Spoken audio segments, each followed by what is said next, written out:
Tonight's stories are calm and easy to listen to, told slowly beneath the sound of steady rain. There's a gentle darkness here, familiar and unhurried. Everything continues quietly if you drift off.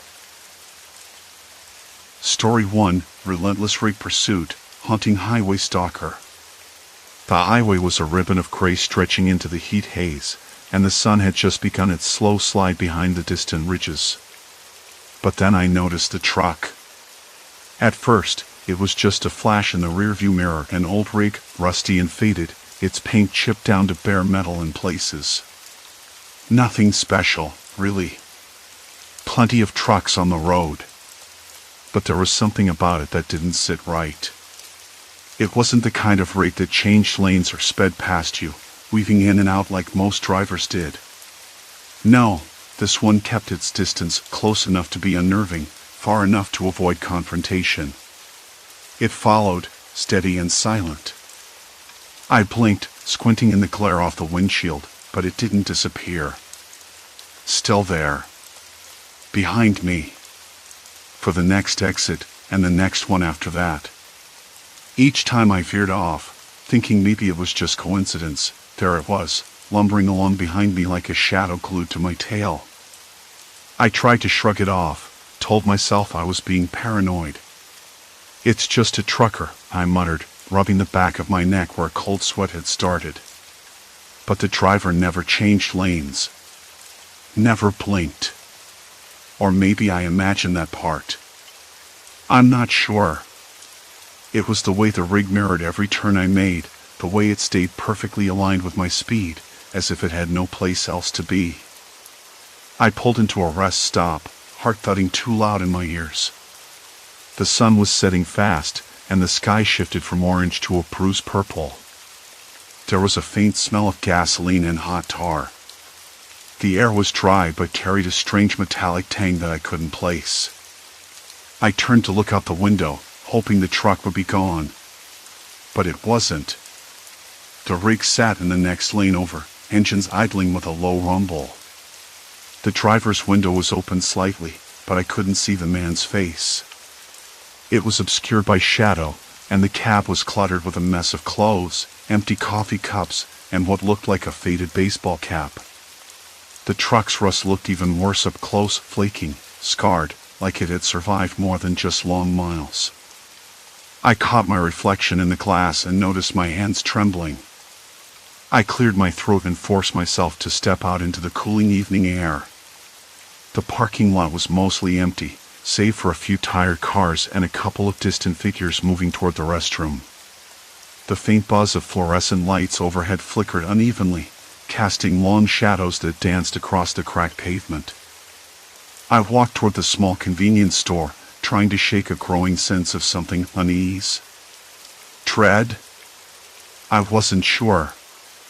I told myself it was just the long hours behind the wheel, the dryness in my throat, maybe the loneliness settling in. Yet, every time I glanced back, the truck stayed put, engine humming, driver unmoving. Inside, the store smelled of stale coffee, cheap snacks, and a hint of cleaning chemicals. The clerk, a middle-aged woman with tired eyes, gave me a polite nod when I asked for a bottle of water. I noticed a small stack of local newspapers behind the counter, headlines about rising temperatures and traffic accidents on this stretch of highway. Normal stuff, I thought. I bought the water, paid in exact change, and stepped back outside. The sun was gone now, swallowed by the horizon, and the sky had deepened into a navy blue dotted with the first stars. The air cooled quickly, and I pulled my jacket tighter around me. The truck was still there. I watched it for a moment, heart knocking against my ribs. The driver didn't move. Not a blink, not a shift in posture. Just sat there, staring forward, engine idling like a beast waiting for its prey. I could almost hear the silence between us, thick and heavy. I forced myself to look away and walk back to my car. As I slid into the driver's seat, the radio picked up a faint static, then a crackle, then a soft voice reading the weather report. I turned it off. The rig started to roll just as I did, and I merged onto the highway again. The road stretched out under the moonlight, smooth and unending. Every mile marker ticked by, and I couldn't help but glance in the mirror. There it was. Following. The night air smelled cooler now, mixed with the faint scent of diesel and dust. My hands gripped the wheel a little tighter. I told myself I was imagining things, that the driver was probably just on the same route, bored or tired. Still, the feeling in my stomach twisted tighter. I thought about making a call, but my phone had a weak signal, and the battery was low. No way to ask for help, no one to tell that I might be followed by a stranger who didn't blink, didn't speak, didn't change lanes. Just kept pace like some silent shadow. The highway lights passed, one after the other, and the rig stayed behind me, steady as ever. I wondered how long I could keep this up. How long the road would stretch before I could lose it or before it caught up. My hands gripped the wheel tighter, knuckles white. Every exit seemed miles away, every turn a gamble. The air inside the car felt thick, each breath shallow and quick. Then, up ahead, a flicker of hope or rest stop sign, glowing faintly. Could I make it there before the rig closed the distance? I floored it, heart pounding as the tires screamed against the asphalt. I slammed the brakes just past the dim glow of the rest stop sign and skidded onto the gravel, the tires kicking up dust that tasted bitter in my mouth. I killed the engine and sat frozen, the sudden silence inside the car almost suffocating. Outside, the buzz of the fluorescent lights flickered overhead, humming unevenly. Somewhere nearby, a dog barked a sharp, lonely sound that made my skin crawl. The night air was cool against my flushed face, smelling faintly of diesel and wet asphalt. It hit me then, how close I was to panic, how my hands trembled even though I was trying to steady my breath. I fumbled with my phone, the screen dim and stubborn. 1 bar. Not enough to call anyone, not that I was sure who I'd say this to without sounding like I'd lost my mind. I stared at the rig's cab through the windshield, the silhouette of the driver unmoving, hands steady on the wheel, staring straight ahead. No blink. No shift. Just that slow, relentless presence. I tried to convince myself this was some kind of weird coincidence, that the driver was just following the same route, maybe a night shift trucker with nothing else to do but trail behind another vehicle. But even as I told myself that, my gut twisted tighter. Something was off. The way the rig matched every turn I took, the way it never left my side. I stepped out of the car, the gravel crunching under my shoes. The air smelled colder here, sharper. My legs felt unsteady. I scanned the area, empty picnic tables with peeling paint, a trash bin overflowing with old coffee cups and stale crumbs. A flickering neon sign for the restroom buzzed overhead. The place was deserted except for the rig, parked just a few yards behind me. "Hey," I called out, voice cracking. "You lost or something?" No response. Just the faint rumble of the idling engine, like a heartbeat. I shivered and stepped back into the car, locking the doors with a click that sounded louder than it should. The rig stayed put, driver still staring ahead, like a statue carved from rust and cold metal. I tried the radio. Static. No stations, just that high-pitched hiss. I clicked through the presets, hoping for something, anything, to break the silence, but nothing came. Then I noticed it. The rig's license plate was half covered in grime, but the numbers were there, smeared in a way that made them hard to read. I leaned forward, squinting, trying to make out the digits clearly. The letters looked familiar, but I couldn't place them. Why would I know that plate? It made no sense. Maybe I was just tired.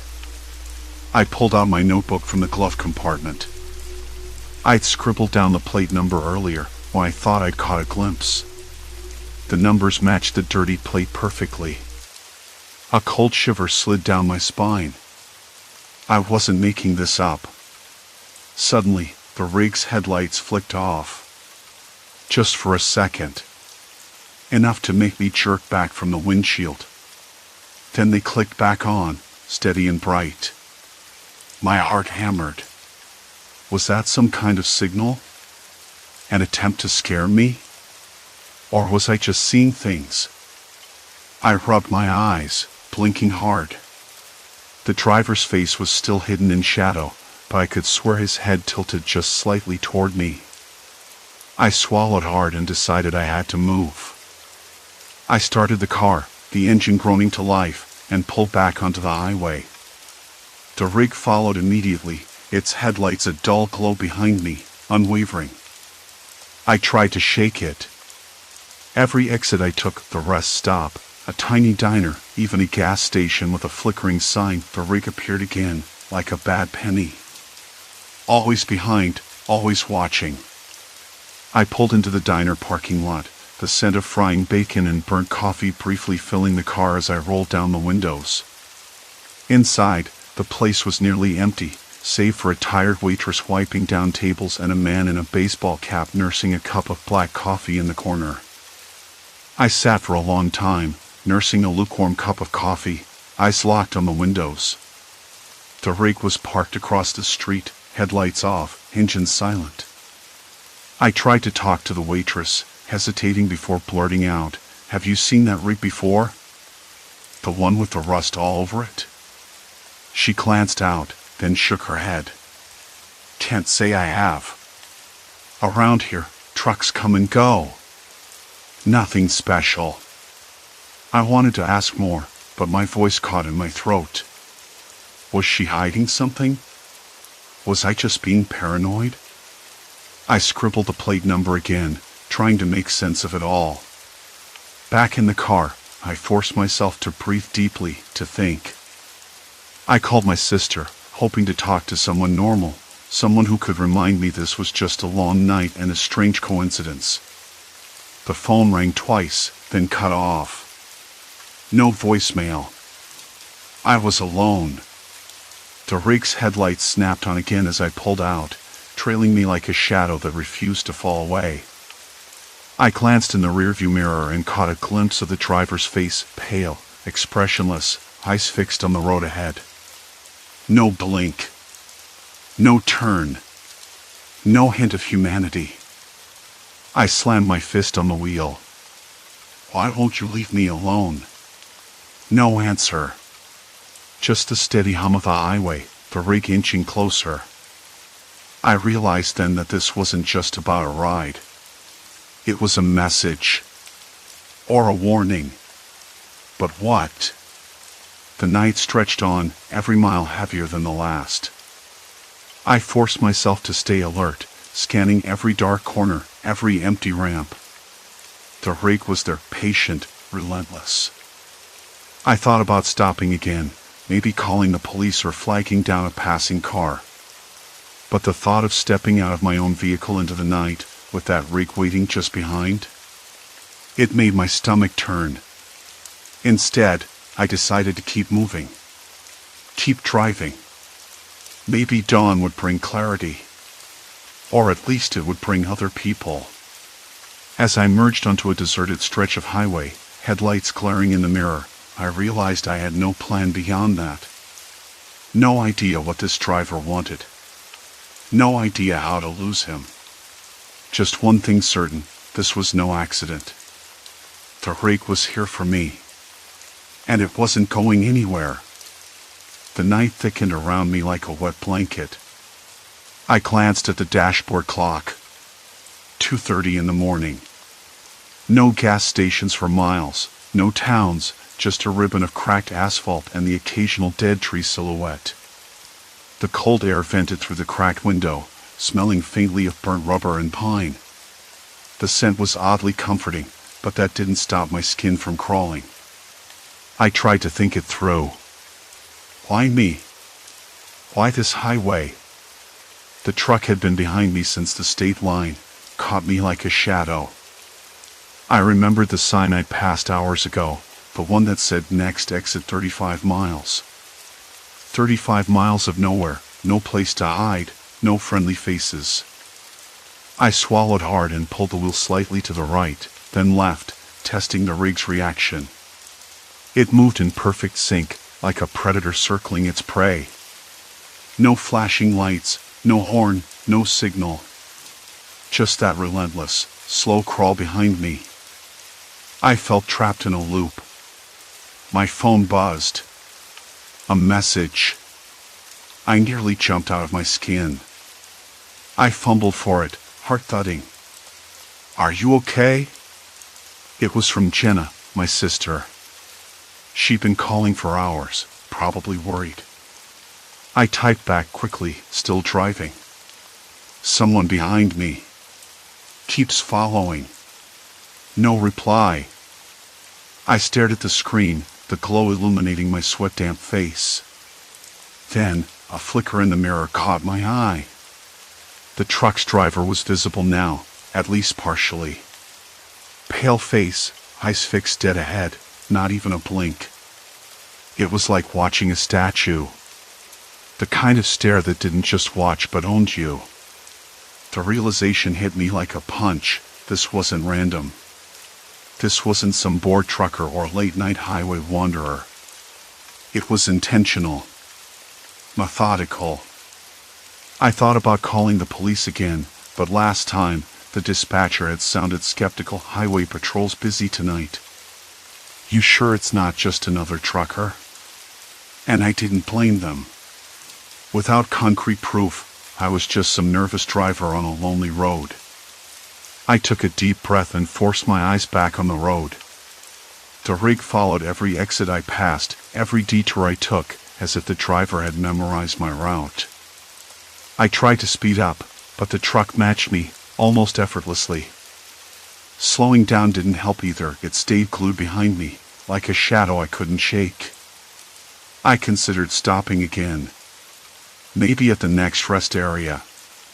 But the thought of stepping outside, of turning my back on the wheel in that unblinking gaze, made my stomach flip. I could almost feel the heat of those eyes on my neck, even in the cold night. So I kept going. After what felt like endless miles under the buzzing street lamps, I saw a sign, "Welcome to Crestwood." A small town, maybe a chance for help. Relief washed over me, sharp and sudden. Maybe other cars, maybe people awake. I slowed as I entered the town limits, but the rig stayed back, just outside the glow of the streetlights. It didn't enter the town. It just waited. Like a wolf at the edge of the forest. I pulled into a 24-hour diner, the kind with flickering neon that hummed in the quiet night. Inside, the smell of brewing coffee and frying bacon lapped around me, a stark contrast to the sterile highway air. The bell above the door jingled, and a tired-looking waitress glanced up from behind the counter. "Long night, huh?" she said, voice low but steady. I nodded, sliding into a booth by the window. My fingers tapped the Formica table nervously. "You don't see many trucks around here at this hour." She shrugged. "Truckers usually stick to the bypass, avoid the town. Not many places to pull over here." I glanced out. The rig was parked just beyond the diner's neon halo, its engine silent, but the driver visible through the windshield, sitting motionless. "See that rig?" I asked, voice barely above a whisper. The waitress's eyes narrowed. "Yeah. That's Old Man Harker's truck. He's been driving that rust bucket for decades, but he's been off the road since last summer. No one's seen him in months." That didn't make sense. The man behind the wheel hadn't blinked once. He looked alive enough. But the waitress's words sent a cold rush through me.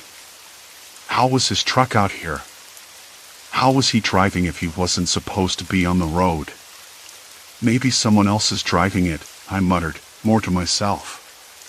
She shook her head. "No one else has got the keys. He's a stubborn one, don't like help.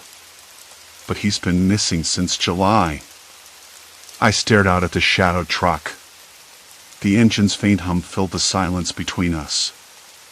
A dog barked somewhere down the street. The air smelled faintly of rain and something metallic, like blood and rust. I realized then that the rig wasn't just following me. It was waiting for me to make a move. I checked the clock again. 3 a.m. somewhere far away, dawn was still hours off. The rig's headlights blinked once, like a slow, deliberate pulse. I imagined the driver's face again, that pale, unblinking stare. The waitress cleared her throat. "You should get some rest. No use driving yourself to the ground." I shook my head. "I can't stop. Not with that thing out there." She glanced toward the window. "You ever hear about the old highway? The one that runs parallel to this road? They say it was closed years ago after some accident. Nobody takes it anymore." I frowned. "Why?" She shrugged. "Nothing official. Just a lot of stories. The kind that keep people away." I pulled out my phone and searched. The old highway. Closed indefinitely. Accidents. Nothing recent. But as I scrolled, I found one detail that made my jaw tighten. The old highway ran close behind Crestwood, and the rig had been spotted along it, sometimes just out of sight, sometimes right on the edge of the pavement. I looked up. The truck's headlights vanished from the diner window. My breath caught. "Where'd it go?" I whispered. The waitress's eyes were wide. "I don't know," she said. "But if you're thinking of using that old highway, you should be careful." I nodded, heart pounding, because I knew then that I had crossed a line. There was no turning back, no safe exit. That rig wasn't just chasing me, it was corralling me, herding me towards something I couldn't yet see. I finished my coffee, the bitter taste grounding me, and stepped outside. The night was quieter now, the rig nowhere in sight. I sat in the driver's seat, hands trembling slightly, and punched the GPS coordinates for the old highway into the console. My fingers hovered over the dashboard. I had to choose. Back or forward. There was no escaping that rig. No matter what I did, it was out there, waiting. I started the engine and turned onto the old highway. The night air folded around me like a wet blanket as I stepped back outside the diner.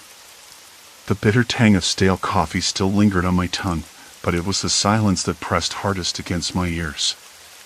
No rumble of engines. No crunch of tires on gravel. Just the slow, steady pulse of my own breathing. The rig was gone, or at least I thought so. I pulled my jacket tighter around my shoulders, the fabric rough against my skin, and scanned the empty stretch of highway that cut through Crestwood like a scar. The streetlights flickered erratically, bathing everything in that sickly orange glow, the kind that makes shadows longer and faces stranger. I wanted to believe the truck had vanished, that the whole thing was some twisted trick my mind was playing after hours of driving and staring at the same rusty rig. But I knew better. The waitress's words echoed in my head. "If you're thinking of using that old highway, you should be careful." I had no choice.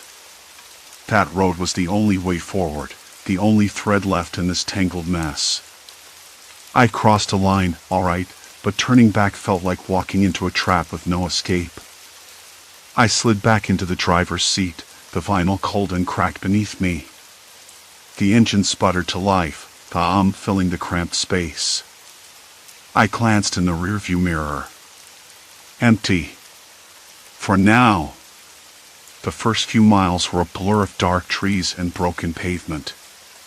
The old highway was narrow, the paint faded and cracked, like it hadn't seen a proper coat of maintenance in decades. The scent of damp earth and decaying leaves seeped through the cracked window. I kept my eyes darting, searching for any sign of the rig's headlights, the telltale red glow that had haunted me for hours. Then, just as I rounded a bend, the rig's massive shape emerged from behind a copse of trees, its rusted frame looming like a specter in the moonlight. No blinking lights, no change in speed. It matched me mile for mile, an unyielding shadow that felt less like a vehicle and more like a presence. I swallowed hard. My hands gripped the wheel so tightly my knuckles turned white.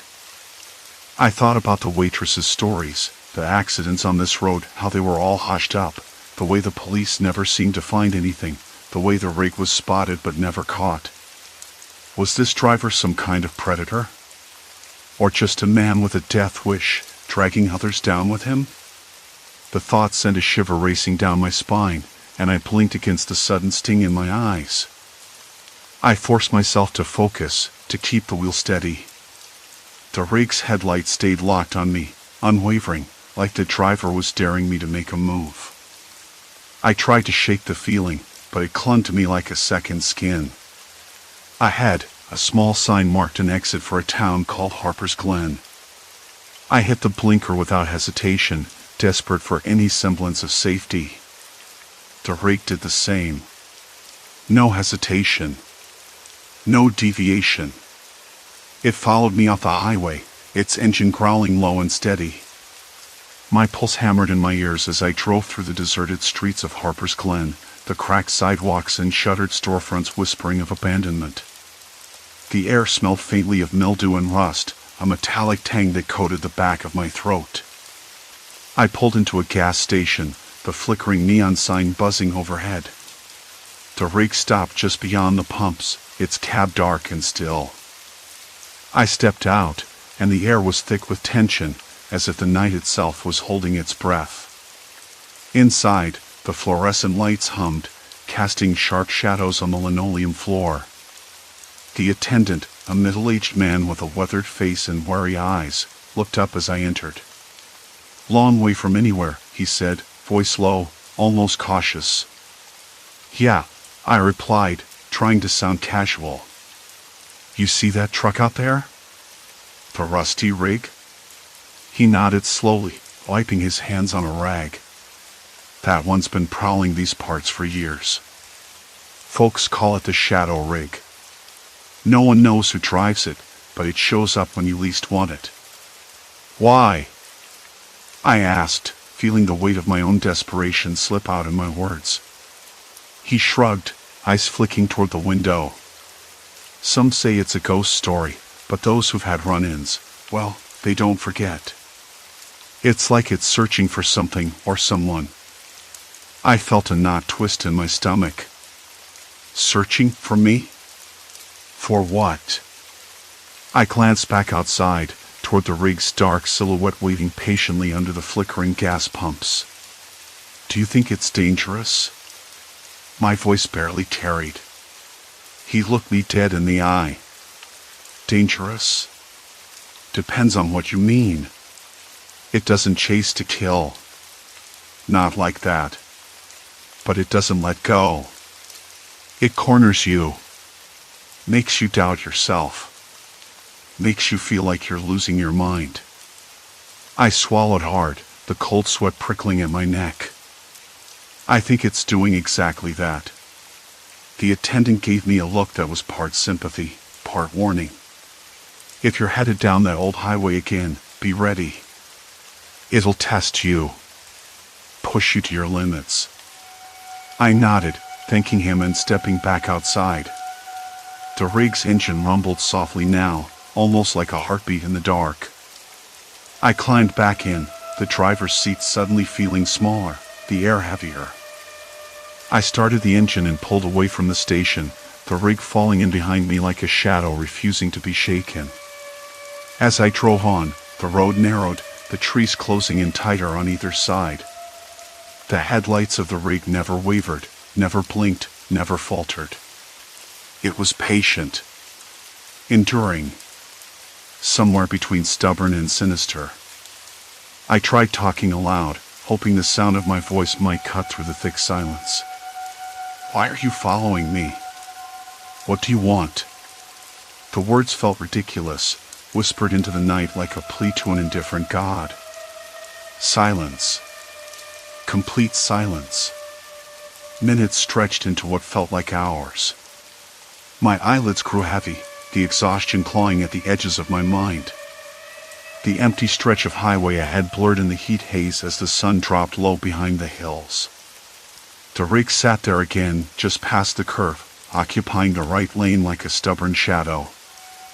I squinted through the windshield, trying to make out the driver's face in the cab, but there was nothing but a silhouette, unmoving, like a statue carved from rust and peeling paint.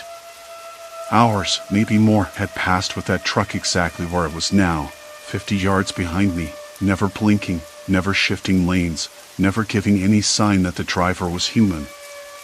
I pulled off at the next exit, heart drumming loud enough to drown out the hum of my car. Just to be sure. The truck followed without hesitation, merging onto the same exit ramp with mechanical precision. My hands gripped the steering wheel so tightly the knuckles blanched white. I swallowed hard, tasting the grit of dust and stale coffee in my mouth.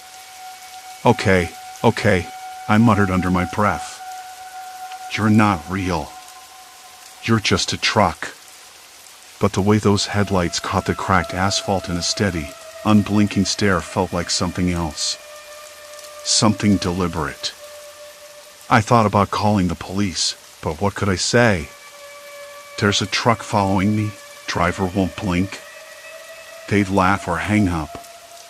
Besides, I was miles from anything, not even a gas station in sight. My phone had a single bar, barely enough to send a text, let alone get help. The silence of the desert at dusk pressed against my windows, thick and suffocating. I tried to remember the last time I blinked. Odd, how something so automatic could feel like a luxury now. My eyes burned. The world narrowed down to the cracked lines on the road, the fading light, and that damn truck like a constant, cold heartbeat behind me. I slowed down, hoping to lose it in the cluster of roadside motels ahead, but it slowed too. No hesitation, no change. Just that hulking form, like a beast that knew no exhaustion. I took another exit, then another, zigzagging through the maze of old highways. Each time, the rig was right there, waiting, patient, relentless. I pulled into a diner parking lot, the neon open sign buzzing softly above the door. The smell hit me first, the sharp tang of frying oil mixed with burnt coffee and old vinyl booths. I stepped out, legs stiff, and looked over my shoulder. The rig was parked across the street, engine off, headlights dark. For the first time, it wasn't following me. It was waiting. A waitress with a tired smile poured me a cup of coffee when I sat down, no questions asked. The diner hummed with the low chatter of late-night regulars and the clatter of dishes. I stared into my cup, the bitter warmth a small comfort against the cold that had settled in my chest. I kept glancing out the window. No movement from the truck. No driver visible. The silence between breaths was heavy enough to choke on. I wondered if the driver was watching me now, through the darkened cab window. Was he inside? Or was it empty? Had I imagined the whole thing? But the rig had followed every turn, every exit, like a predator locked onto its prey. It had to be someone. A person. Maybe not sane, but definitely human. Rough night? The waitress's voice pulled me back. Her eyes were kind but cautious, like she'd seen more than she wanted to. I nodded, not trusting my voice. She nodded back, wiping her hands on her apron. You're not the first to come in here looking like you've seen a ghost. Folks around here, they talk about that old rig. Says it's been circling the highway for years, always the same one. Never slows, never blinks. Some say it's a ghost story to keep strangers off the road. I wanted to laugh. Wanted to tell her this was no ghost story. But the words stuck in my throat.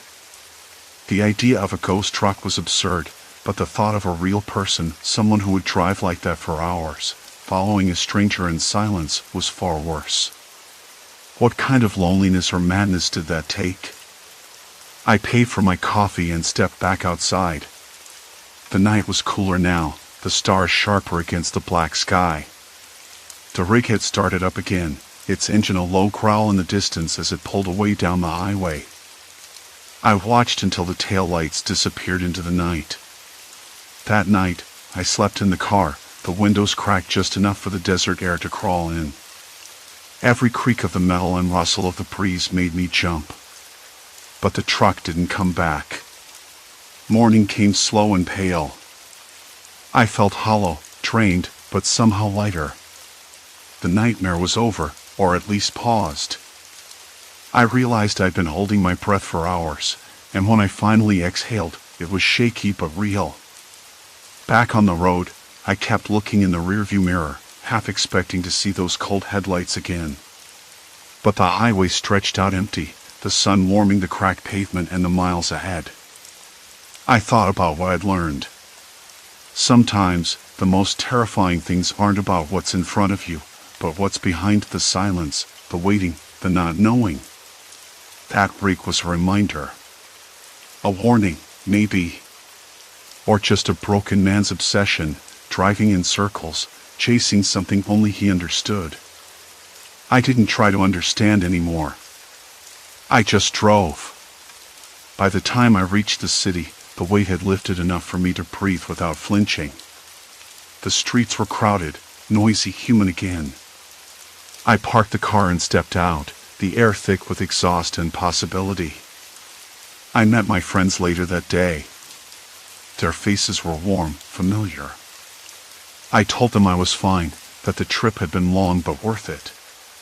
They didn't ask about the truck, and I didn't volunteer. Some stories are better left on the road. That night, lying in a bed that wasn't moving, I let myself close my eyes without fear. I blinked once, twice. The ordinary world felt strange and comforting all at once. And somewhere in the distance, the highway waited. Quiet now. I knew I'd never forget those hours behind the wheel, the way the rig never blinked, never wavered. But I also knew I was still here. Still breathing. Still driving forward. That was enough. Story 2, Room of Recorded Lives, diary tracks every move. The first thing I noticed was the smell. I checked in that afternoon after a long, slow drive through stretches of burnt-out fields and dead grass. I was supposed to be on a break from the city's chaos, just a night or two to clear my head before the next project at work. I told myself I'd keep it simple, no distractions, no surprises.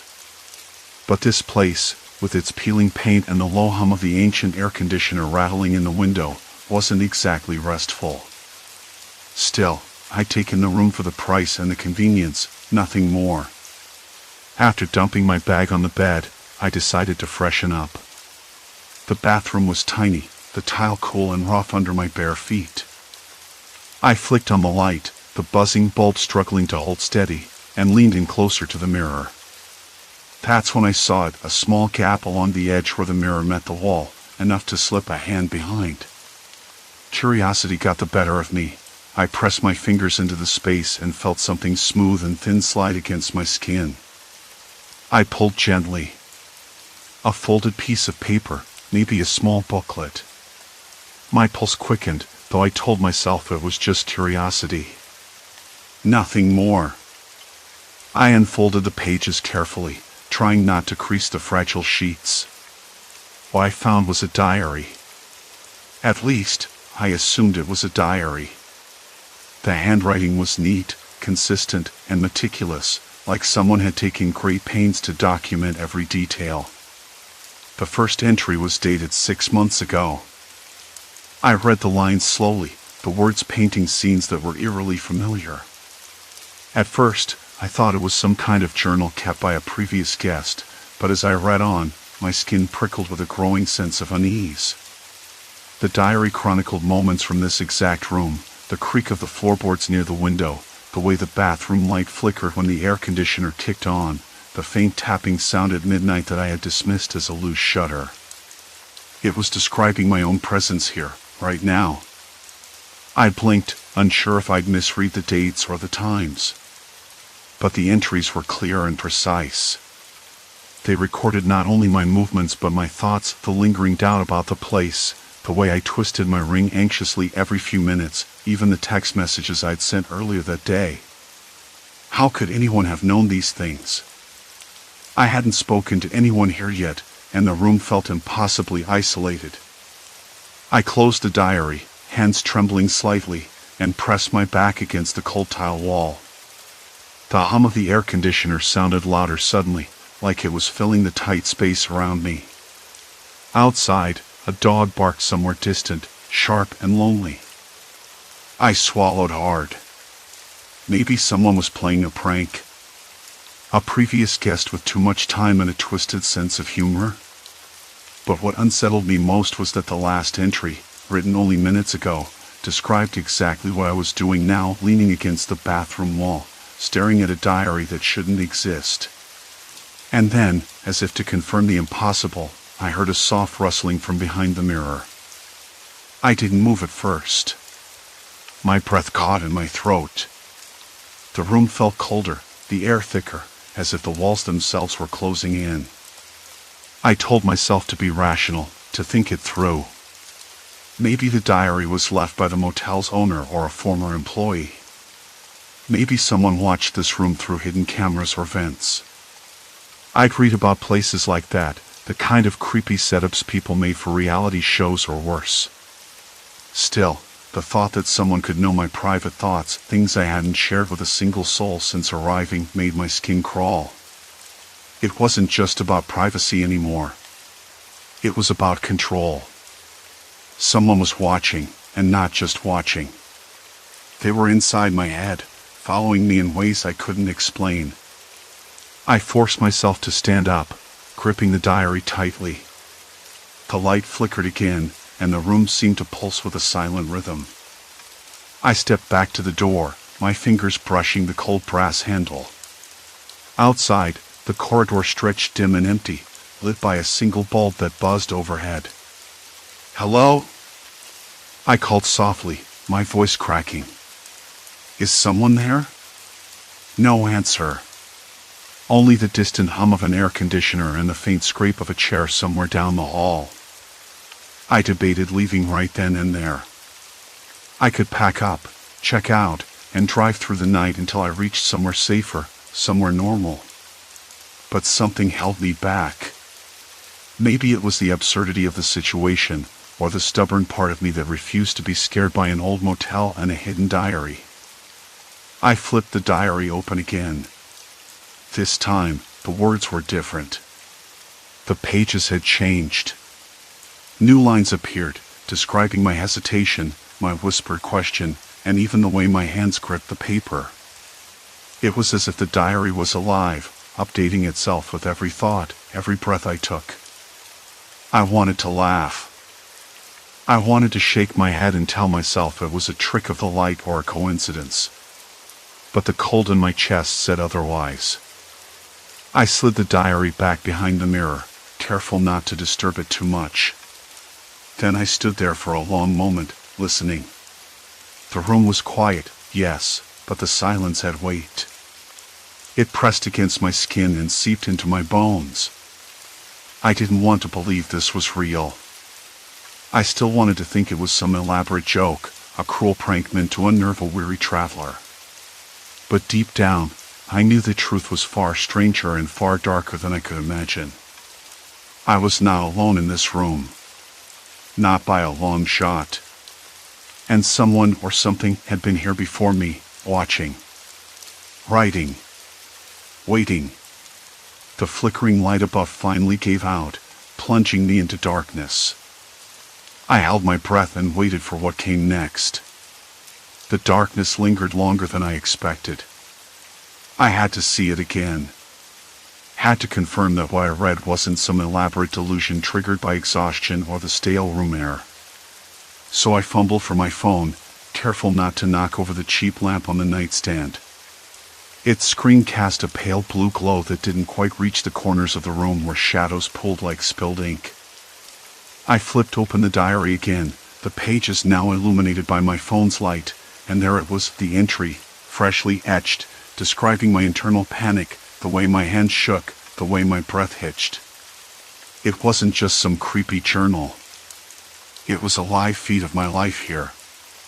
My fingers grazed the paper, no ink smudges, no signs of wet ink. The words seemed frozen in time, yet they updated. How? Why? I forced myself to breathe slower, steadier. This wasn't just about a diary anymore. It was about whoever put it here, whoever had been tracking me, and maybe tracking others before me. I had to know. The first thing I did was check the room more methodically. I needed to find the source of this surveillance, if there was one. No cameras in plain sight. No microphones visible. The walls, thin and stained with years of neglect, seemed to close in. I traced my fingers along the seams near the mirror, tapping gently, listening for hollow spots. Nothing but the faint echo of my own heartbeat and the distant honks from the highway outside. Then I noticed it, a slight draft near the baseboard under the window. The window itself was sealed shut with old caulk, but the vent below it was loose, rattling slightly. I crouched down and peered inside. The vent led to a narrow crawl space between the walls. Maybe a place to hide something or someone. Or a way to spy on the room. I didn't want to imagine someone lurking in that crawl space, but the thought lodged itself in my mind like a tick. I pulled the vent cover off carefully, the metal cold and dusty in my hands. No wires, no microphones, no cameras. Just dust and a faint smell of mildew. Still, I couldn't shake the feeling that the room was a trap. I sat back on the bed, the diary now resting on my lap. The entries didn't just describe what I did, they detailed the smallest, most vulnerable moments, the way I rubbed my eyes when I was tired, the way my voice cracked when I muttered to myself. They even noted the thoughts I hadn't dared speak aloud. How could someone know that? I touched my forehead, the skin prickling with goosebumps. Someone had been inside this room while I was here. Someone who knew me better than I knew myself. The front door creaked, a soft noise that sliced through the thick quiet. I froze. My pulse throbbed in my ears. No one should be here. I told myself it was the wind. The old motel door wasn't exactly airtight. I reached for the diary again, scanning the latest entry. It described me noticing the doors creak just moments ago, the quickness of my breath, the cold sweat on my palms. I swallowed hard. This wasn't a coincidence. I wanted to call the front desk but hesitated. What would I say? Hello, someone's been spying on me, and I found a diary that knows all my secrets. They'd think I was losing it. Instead, I decided to check the other rooms. Maybe this was part of a pattern. Maybe someone had left diaries behind other mirrors. To find answers, I needed more clues. I grabbed the motel's directory from the dresser drawer, a thin booklet with faded ink and yellowed pages. The room stretched down a single corridor, each door identical, each a potential hiding place for whatever this was. I slipped on my shoes quietly, the thin soles pressing against the cracked linoleum floor. I cracked open the door just enough to peek into the hallway. Dim, flickering fluorescent lights buzzed overhead, casting long shadows. The smell of stale cigarette smoke and cleaning chemicals hung heavy in the air. I chose room 7, next door to mine. The door was locked, but the lock was old and flimsy. I pulled a bobby pin from my hair and fiddled with the mechanism, heart hammering. The lock clicked open. Inside, it was eerily similar to my own room, the same faded wallpaper, the same threadbare carpet, the same cheap furnishings. I moved cautiously toward the bathroom, where the mirror was the exact same size and style. I pulled at the edges, my fingers trembling, and to my horror, there it was again, the diary, tucked behind the mirror, exactly where I'd found mine. I flipped it open. The entries inside weren't mine, they belonged to someone else. someone who had stayed here a few weeks earlier. But the details were just as intimate, the way they paced at night, the way their thoughts darted between hope and dread. The entries ended abruptly 3 days ago. I closed the book slowly, my fingers numb. Someone had been here, watching this person too. I wondered if they ever found out. I wondered if they managed to leave. Returning to my room, I felt the walls closing in tighter. The diary on my lap felt heavier, as if it carried not just paper and ink but all the weight of those trapped inside its pages. I sat back down on the bed and stared at the ceiling, the wallpaper peeling in soft curls. The silence was still there, louder than ever. And then, without warning, my phone buzzed. A text. From an unknown number. It read, "You're not the first. You won't be the last." I dropped the phone onto the bed, the screen casting a ghostly glow. The words burned into my mind. I wasn't just a victim of a creepy diary. I was part of something far bigger and far worse. I stared at the ceiling, my fingers twitching, the air thick with dread. The room wasn't just a room. It was a cage. And someone was holding the key. The phone buzzed again. The room, dim and stale, smelled faintly of mildew and old carpet. The hum of the flickering fluorescent light overhead was uneven, sometimes dipping into silence, which made the quiet stretch too thin to hold. Outside, a car door slammed sharp, sudden, then the faint scrape of tires on gravel. Somewhere distant, a dog barked once, maybe twice. I heard my own breath, shallow, uneven, and the slow tick of the clock on the wall. I picked up the phone reluctantly. The screen showed the same message, no sender ID, no reply option. A chill crept up my spine. I wanted to believe it was a prank. Maybe someone messing with me, knowing I had the diary, trying to scare me. But the diary, that book wasn't a joke.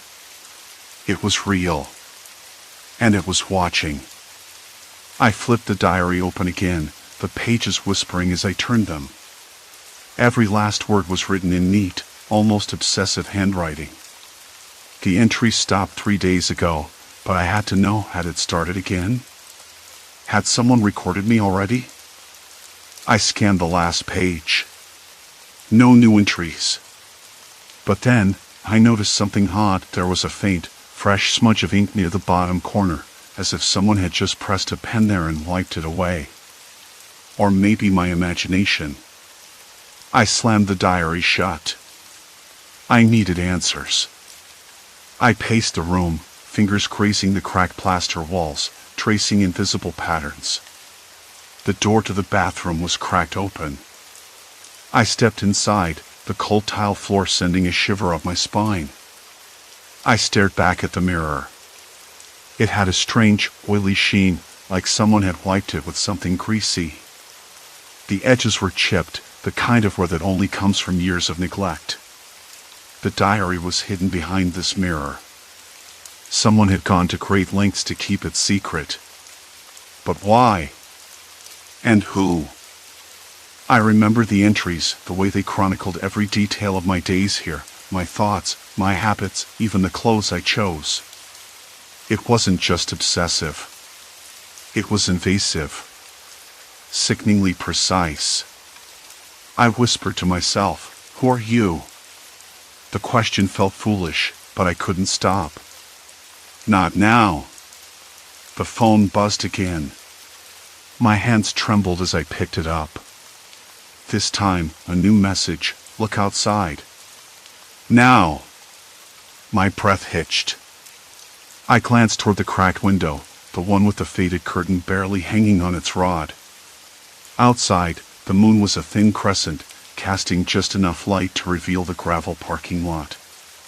Empty, except for a single figure standing near the far edge, half shrouded in shadow. My skin prickled. I couldn't make out a face, but the stance was deliberate, almost casual. Waiting.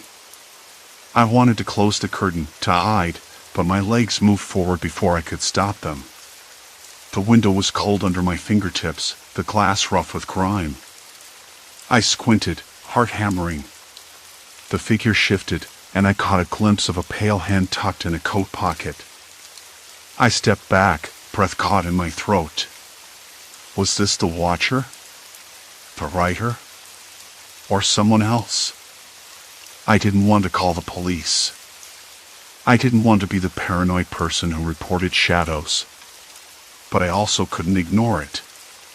The diary on the bed seemed heavier than before, like a stone tied to my chest. I sat down, staring at it, and then at the window, and then back to the diary. The phone buzzed again. This time, a different number. Do you want to know why? The question hummed there, stark and cold. I typed back, "Who are you?" No reply. I felt trapped. The motel room was no longer a refuge. It was a trap. The walls pressed in, the air thickened, and the wallpaper seemed to curl tighter around me. I tried to think. I tried to remember if I'd seen anyone suspicious before. The clerk at the front desk? The other guests? No, none of them fit. None looked like they'd go to this much trouble. I thought about the diary again. How did it get there? Who put it behind the mirror, and how long had it been there? Was I the only one who found it? The text said I wasn't the first, but what did that mean? Was I part of some sick game? A twisted experiment? Or worse, a slow, deliberate stalking? My phone buzzed again. This time, a photo. It was grainy, taken from a distance. That same figure outside the motel. Only this time, I could see the face. It was me. In the photo, I was standing by the window, looking out. I dropped the phone. My fingers went numb. My skin prickled like static electricity. I looked around the room, suddenly convinced someone was watching me from every corner. I whispered, "This isn't real. It can't be." But the diary told me otherwise. It had every moment, every thought, every doubt I'd had since I arrived. I was inside a trap, designed to follow me, record me, and now mock me. I tried to call for help, but the line was dead. No dial tone. No signal. My phone only connected to these strange messages, these anonymous threats. I tried the door. Locked. Not just locked, the kind of lock that didn't budge, no matter how much I wrenched it. Panic bubbled up, hot and sharp. I pressed my back against the door, breathing hard. The diary lay open on the bed, the pages fluttering as if in a breeze that wasn't there. I glanced back at the bathroom mirror, half expecting to see the face of my watcher staring back. Nothing. Just my own pale reflection and the dim light flickering overhead. But then the mirror shifted slightly, a faint creak like old wood moving. I stepped forward, heart pounding. The reflection was normal, but the mirror was loose. I pulled at the corner. It gave way. Behind it, not another diary, but a small, dusty nook. Taped inside was a crumpled piece of paper. I unfolded it carefully. The handwriting was the same as the diaries. It read, "You can't leave." Not yet. The story isn't finished. And neither are you. A cold sweat broke out on my forehead. The room was closing in faster now, a cage with no key, no exit. I sank to the floor, the diary beside me, my breath ragged. There was no going back. No escape. Only the story. And me. The phone buzzed again. Another message, "We're watching." Always. I looked up, into the dark corners of the room, and whispered, "Then show yourself." Silence.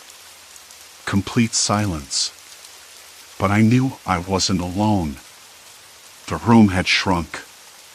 A shiver ran down my spine, not from cold, but from something deeper, something raw and crawling. I wanted to throw the phone across the room, with its faint smell of dust and decay, smash it into the wall, but my hands trembled too much.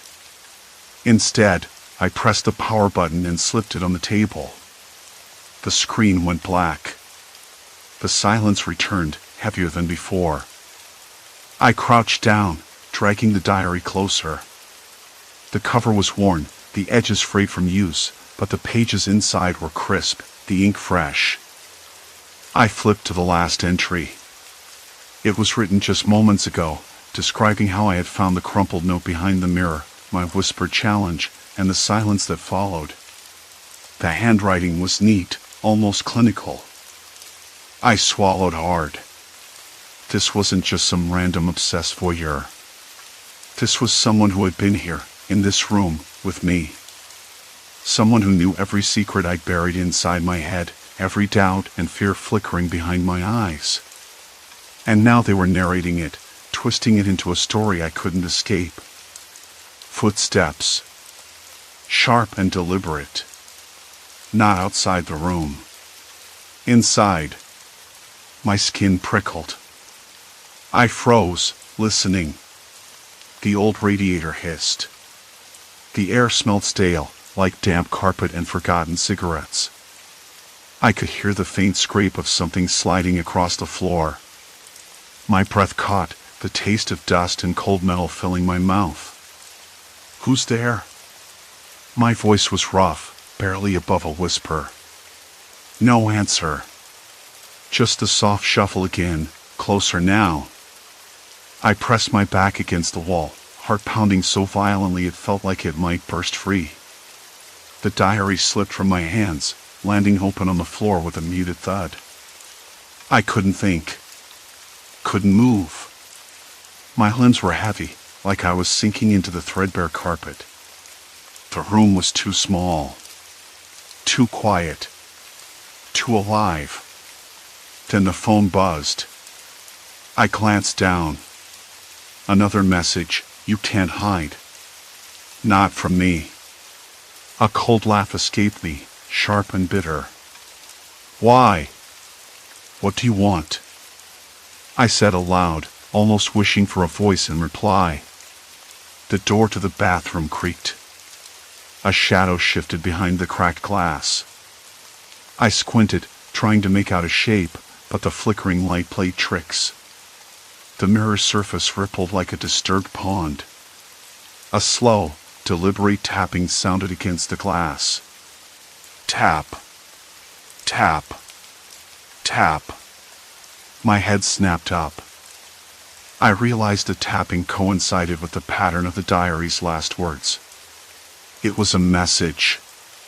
A taunt. Someone was here, watching, waiting. I forced myself to stand, muscles stiff and trembling.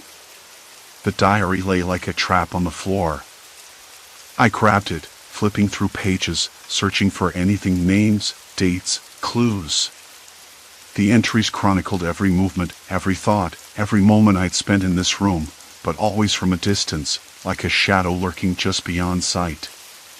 Then I found something different. A page with no date, no time. Just a single sentence scrawled in shaky handwriting. "She's beginning to notice." The story might unravel soon. I swallowed hard. They knew. They knew I was aware. And they were scared.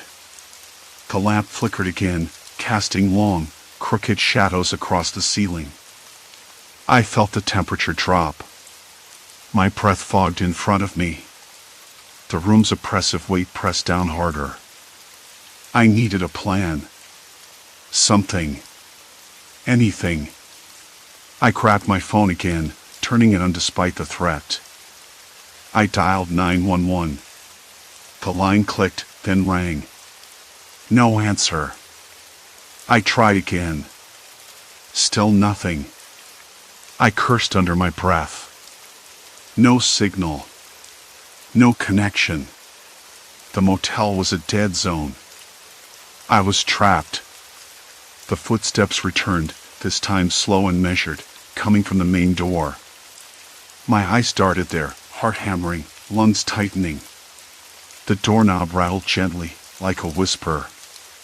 Not enough force to open it, but enough to remind me I wasn't alone.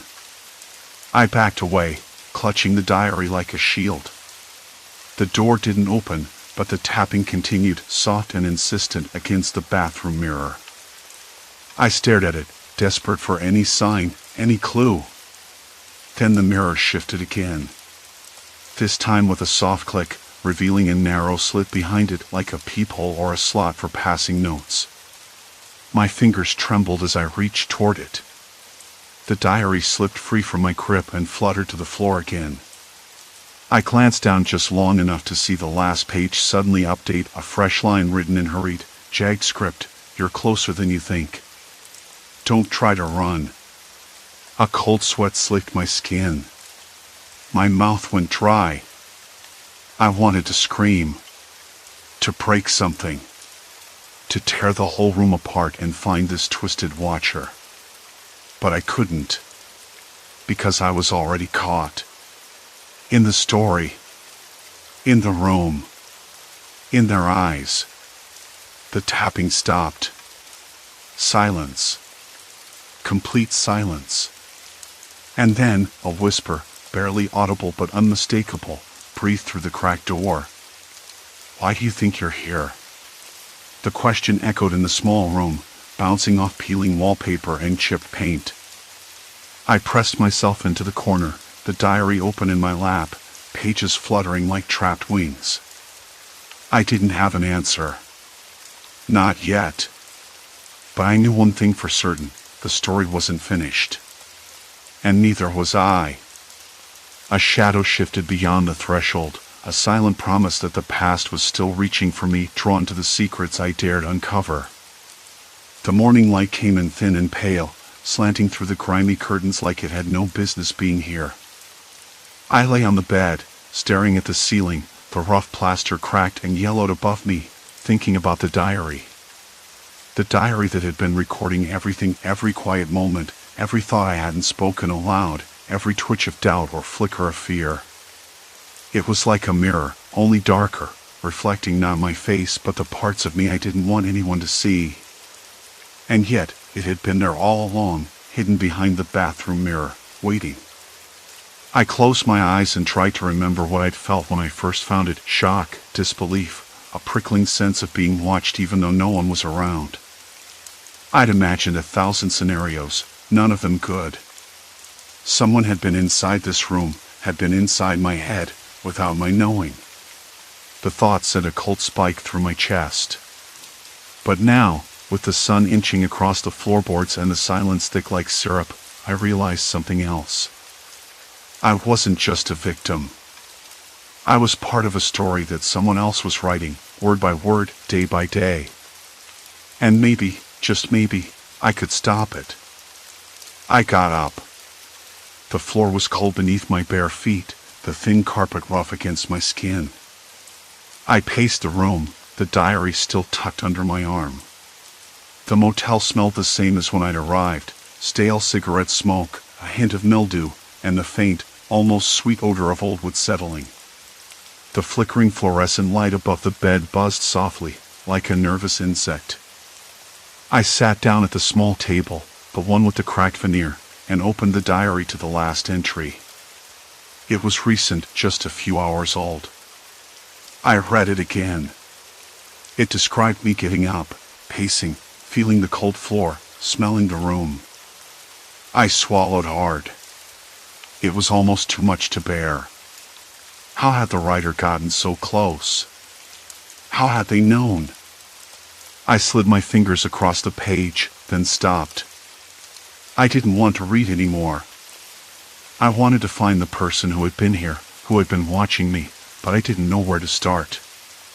Motel guests came and went, each a ghost in their own story. Maybe the cleaner. Maybe the owner. Maybe someone who had a key.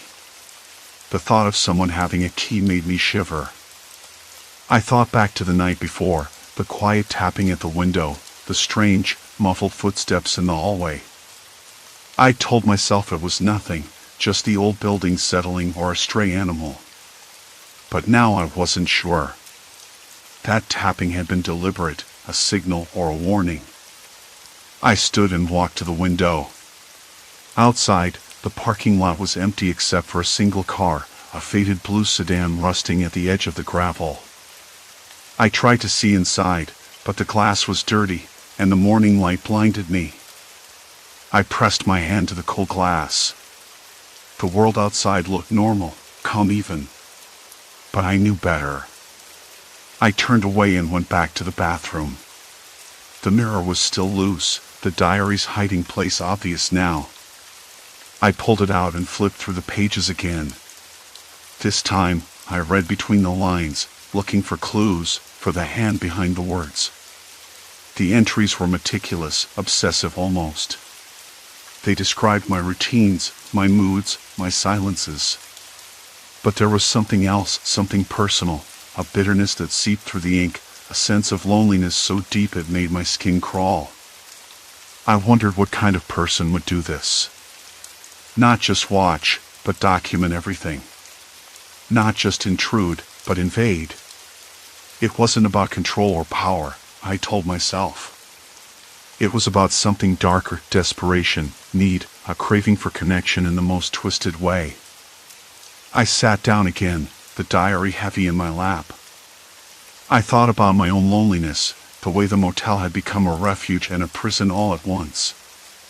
I'd come here to escape, to hide from the noise of the world, but instead I'd stepped into someone else's quiet nightmare. The door creaked. I froze. It was the room next door. The thin walls did little to muffle the sound of a chair scraping the floor, a soft cough.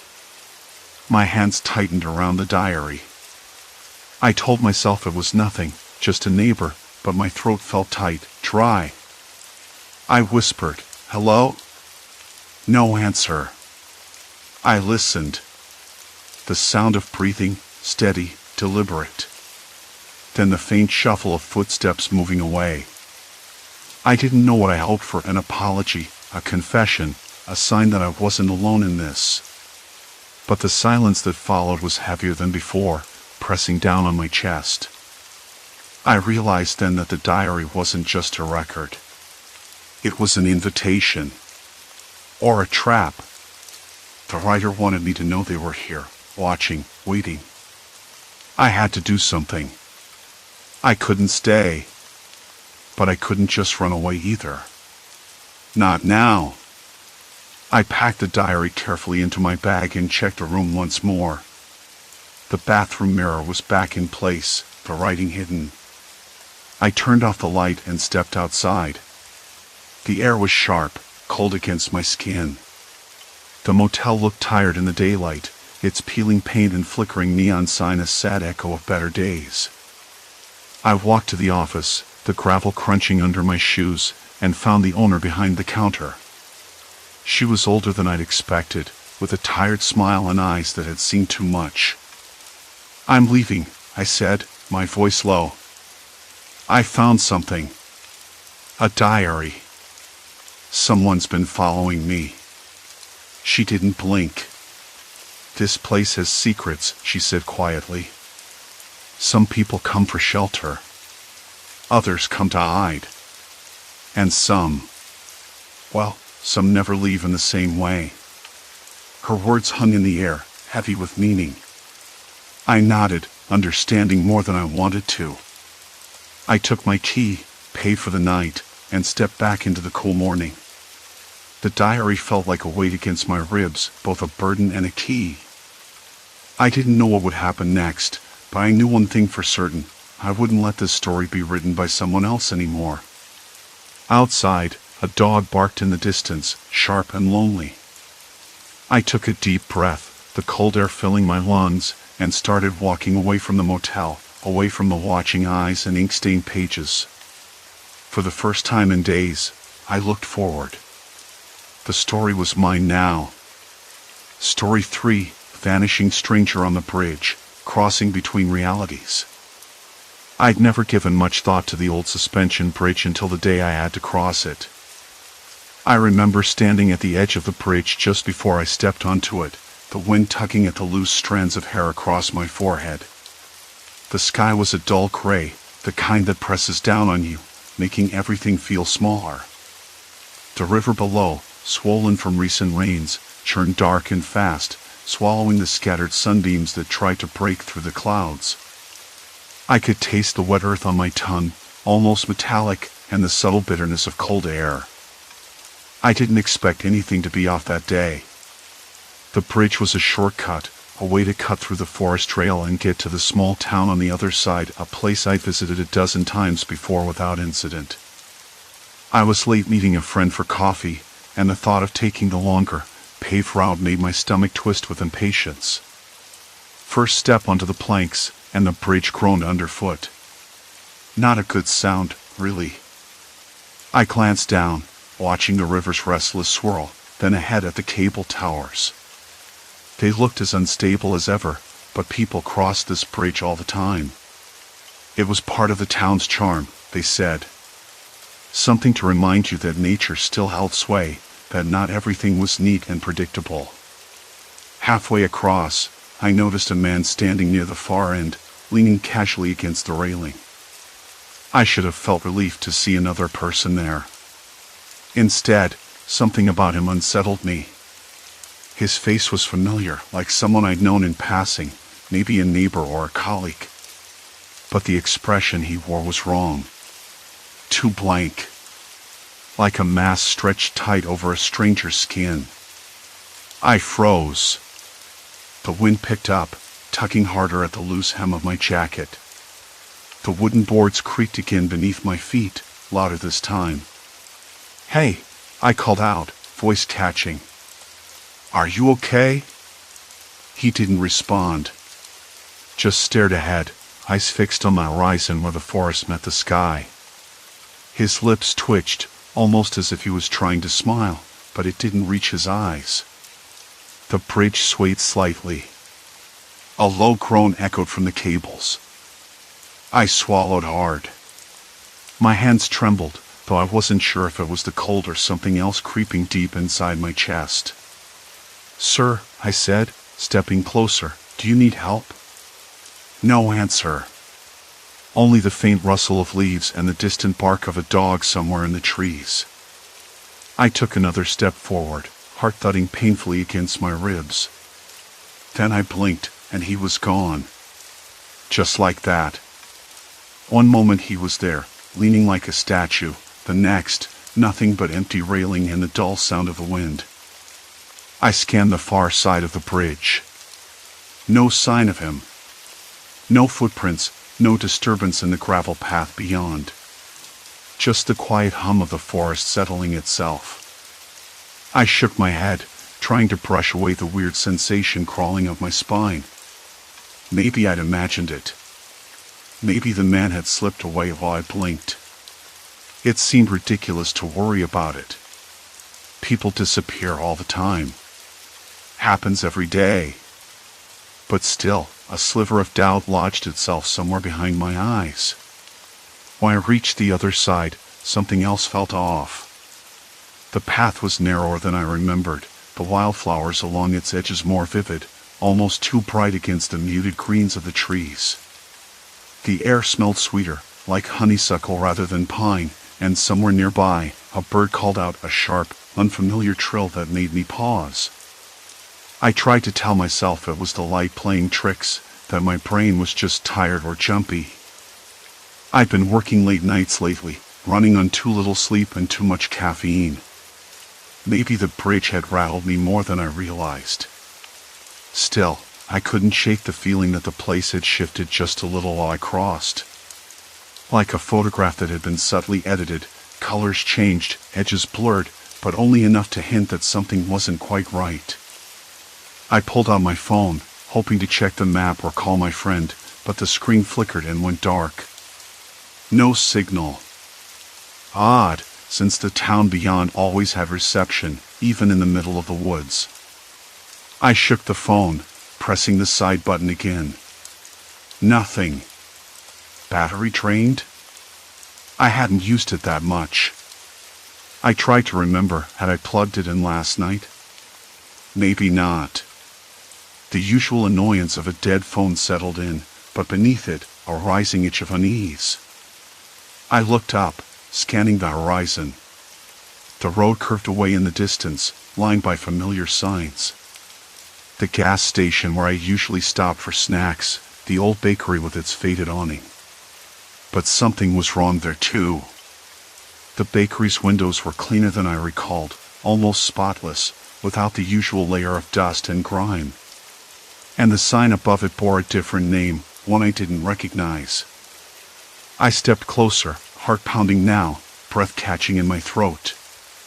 The door was unlocked. I peered inside. The shelves were stocked, but the items looked newer. The kind of freshness that comes from a place recently restocked, not one that's been sitting untouched for weeks as the old bakery had. I spun around. The street was quieter than it should be. No hum of passing cars, no chatter from people sitting outside the cafe. Only the rustle of leaves and the distant drone of cicadas. I called out. "Hello?" My voice sounded small, swallowed by the stillness. From behind, a figure emerged. Familiar again. This time, it was my friend, the one I was supposed to meet. But his smile was too wide, too forced, and his eyes didn't quite meet mine. "Hey," he said, voice cheerful but brittle. "You took the long way." I blinked. "No, I didn't. I took the bridge." He frowned, a quick flash of something, confusion, annoyance crossing his face. "There's no bridge. Not anymore. They tore it down last year." I laughed nervously. "What?" "No, I just crossed it. It was right there." He shook his head slowly. "You're mixed up. That bridge has been gone for months." A cold shiver ran down my spine. My hands felt clammy. The world around me seemed to tilt, just slightly, like the edge of a dream slipping away. I looked back the way I'd come. The forest loomed dark and dense, the path swallowed by shadows. No sign of the bridge. Something was wrong. I knew it, deep down. But I had no idea how badly. And that was when the quiet settled in. Silence. Complete silence. Except for the soft, almost inaudible sound of footsteps behind me. The moment he said the bridge was gone, I stopped moving. A knot tightened in my stomach, and the air felt heavier somehow, thick with a silence that wasn't quite natural. There was a faint smell in the breeze, something like damp wood, but with a sharp metallic edge I couldn't place. I glanced back again, but the forest swallowed the path whole, shadows pooling between the trees like spilled ink. No bridge. None. Just the rough earth and tangled roots. "Wait," I said, voice barely above a whisper. "You said they tore it down last year?" "But I just crossed it. I was on it. I don't remember anything else." His eyes flicked away, briefly, then back. "Maybe you got turned around," he said, but there was a hesitation beneath his words, something fragile and uncertain. The bridge was a safety hazard. They shut it down before they took it down, but the forest hasn't changed that much. You must have made a wrong turn. I rubbed my hands together, trying to warm them, but the chill stuck to my skin. "I don't think so." It was right there. The chains creaked underfoot. The wind rattled the cables. I heard it. He shrugged, but his gaze didn't leave me. "Look, if you want, we can check with Sarah. She's been around longer. Maybe she knows something." Sarah. The idea of involving her felt both comforting and dangerous. She was practical, No nonsense, the kind of person who'd tell you to stop wasting time chasing ghosts. But maybe I needed that. Needed someone else to tell me what to think. We started walking toward the village. The sky overhead a dull wash of gray. The air had that damp, earthy scent that follows rain, but there wasn't a single drop falling. A dog barked in the distance, sharp and sudden, then silence again. My mind kept circling back to the bridge, to the impossible feeling of stepping through something that shouldn't have been there. Did you notice anything else weird? I asked, trying to sound casual. He looked at me sideways. Like what? People acting different. Places not quite right. You know, that kind of thing. He laughed, but it was short and a little forced. You mean like you're in some parallel universe? Sounds like you've been reading too many sci-fi novels. I smiled, but it didn't reach my eyes.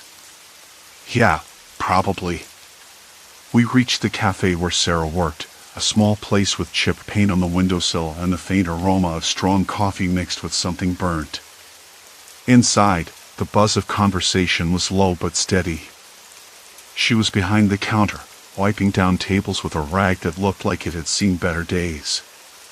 When she saw us, her face brightened, but there was something guarded in her eyes. "Hey, what's up?" she said, setting the rag down. I hesitated, then told her about the bridge, about how I'd crossed it only to be told it didn't exist anymore. She frowned, lips pressed tight. That's odd. I remember the bridge, sure used to fish off it when I was a kid. But it's been gone for a while now. Been replaced by a new roadway up the valley. I saw it. I swear, I said. Chains, planks, the whole thing. It was shaky but still there. Sarah glanced at my friend, who just shrugged. Maybe you slipped or mixed up the paths, she suggested. The forest can play tricks on you, especially when you're tired or stressed. I'm not tired, I said quickly. It was real. She studied me for a moment, then leaned in. Look, if you're serious, you should check the old ranger station. Might be some logs or records there, if they kept them. Could tell you when the bridge was actually taken down. That sounded like a plan. Something concrete. Something I could hold on to instead of this creeping uncertainty that was gnawing at me. Outside, the wind picked up, rattling the cafe's sign. The sky darkened, shadows stretching across the pavement like fingers. I glanced back toward the forest's edge.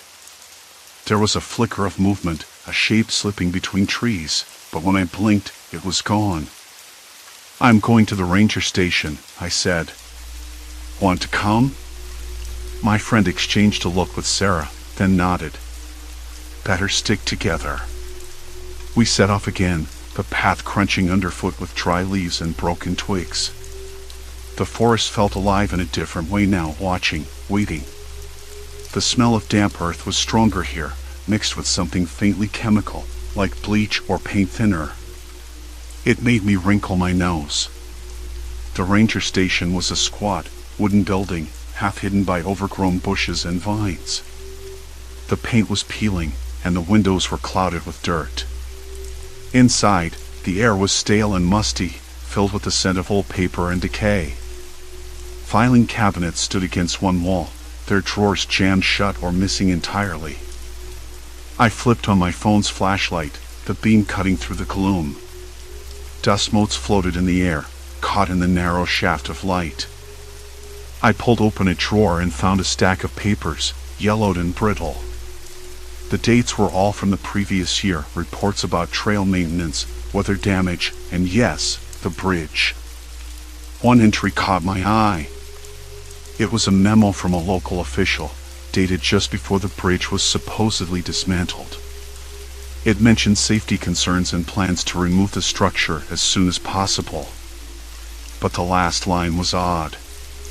It read, removal delayed due to unforeseen complications. Bridge remains until further notice. I frowned. That contradicted what I'd been told. If the bridge was still there when the memo was written, why was everyone insisting it was gone now? I showed the note to Sarah and my friend. Sarah's brow furrowed. Maybe they never actually took it down? Then why would they say they did? I asked. And why does it feel like something changed when I crossed it? My friend was quiet, staring out a grimy window. Maybe it's not about the bridge itself. Maybe it's what happens when you cross it. I looked back at the papers, then at the dark forest beyond the window. A creeping sense of dread settled in my chest. This wasn't just a missing bridge or a neighborhood rumor. Something was off, deeply off. The air grew heavy with an uneasy silence as I approached the crumbling path that no one dared to tread. As we left the ranger station, the wind was colder now, and the sky had turned an angry shade of slate. The trees whispered secrets I couldn't quite catch. I touched the note in my pocket, feeling the rough edges between my fingers. I needed to know more. Had to. But with every step back toward the village, I couldn't shake the feeling that I was being watched. That the world I thought I knew was quietly shifting beneath my feet. And maybe, just maybe, I wasn't meant to cross back. The dim light of the motel room flickered again as I sat back down at the cluttered table, the crumpled memo still in my hand. Outside, the wind pressed against the window pane with a persistent, low moan, a sound that had been haunting me ever since I first crossed that bridge. I glanced over at Sarah, who was scrolling through her phone, face pale and tight. My friend, Jake, stayed silent, staring out toward the distant tree line, his jaw clenched. I tapped the note lightly, still trying to make sense of it. Unforeseen complications, it said. What kind of complications? And why wasn't there any follow-up? The local official's memo was dated over a year ago. I thought the bridge was gone, but if the memo was right, it wasn't. And more importantly, if the bridge was still there, why did crossing it feel like stepping into a warped version of reality? Sarah looked up sharply. Are you sure this isn't just some bureaucratic delay? Maybe they ran out of funding, or there was a lawsuit or something. Her voice was steady, but I caught the tremor beneath it. I shook my head. No. This feels different. Like someone doesn't want it gone. Jake finally turned from the window. Or maybe no one wants us to leave once we cross. His eyes, dark and unfocused, unsettled me more than any ghost story ever could. I rubbed my temples. That sounds crazy. Jake shrugged. Maybe. But I've been thinking about what you said about the changes. The people acting weird, landmarks missing or altered. What if it's not the bridge itself? What if the whole area beyond it has been manipulated? Manipulated. The word stuck in my mind like a splinter. The idea that this wasn't supernatural, but something engineered, something human-made, made the whole thing worse. Fear grounded in reality has a way of creeping under your skin. I stood and walked over to the window, staring out into the night. The forest beyond the motel seemed darker, almost as if the shadows themselves were thicker. The air smelled damp, with a faint metallic tang. My skin prickled. We need to check the other side, I said quietly. If this is some kind of setup, maybe there's a pattern. A reason why people behave the way they do. Sarah frowned. You want to go back? Tonight? I hesitated. The thought of stepping onto that bridge again made my stomach twist. But I couldn't leave this half-answered. Not now. Not after everything I'd seen. Jake nodded slowly. I'm in. But let's be smart about it. We agreed to wait until just before dawn. The night stretched long, filled with uneasy silence and the occasional creak of the old building settling. I couldn't shake the feeling that something was watching us, hidden just out of sight. When the first pale light seeped through the curtains, we slipped out, careful not to wake the others in the motel. The air was cool, damp with early morning mist. The road to the bridge was quiet, the familiar gravel crunching underfoot. As we neared the suspension bridge, the fog clung to the ground like a veil, swallowing the lower cables in a ghostly haze. I paused, fingers tightening around the cold steel railing. The bridge looked exactly the same, weathered wood, frayed ropes, but the feeling was different now. Heavier. Like it was waiting. We stepped onto the first plank. The bridge creaked softly under our weight, a rhythmic whisper that matched my quickening heartbeat. I forced myself to look straight ahead. Halfway across, the mist thickened. Shapes moved just beyond the edge of vision, figures standing motionless among the trees, watching. Not people I recognized. Or were they? I squinted, mind racing. Could I trust my eyes? Sarah's voice broke the silence. Did you see that? I nodded, though I wasn't sure I had. Someone's out there. Jake's lips pressed into a thin line. Exactly. And they're not just watching. A sudden shift in the air made me stumble. The bridge rocked. Not from wind, but from deliberate movement. Footsteps. Not ours. We stopped, breath shallow. The sound was soft, measured, coming closer from behind. Who's there? I called, voice stronger than I felt. No answer. Just the crunch of gravel and the faint rustle of leaves. Then a voice, low and calm, but with an edge that sent a chill down my spine. You shouldn't have come back. I whipped around, heart hammering. A man stepped out from the fog, face obscured by shadows. His eyes gleamed with something cold and calculating. Who are you? Sarah asked, voice steady. He smiled, but it didn't reach his eyes. Caretakers. That's what they call us. His gaze flicked to the bridge behind us. This place has rules. Crossing isn't just about getting from one side to another. It's about commitment. Once you step on, there's no turning back. A shiver ran through me. Commitment to what? To the truth, he said. Or to the lie you want to believe.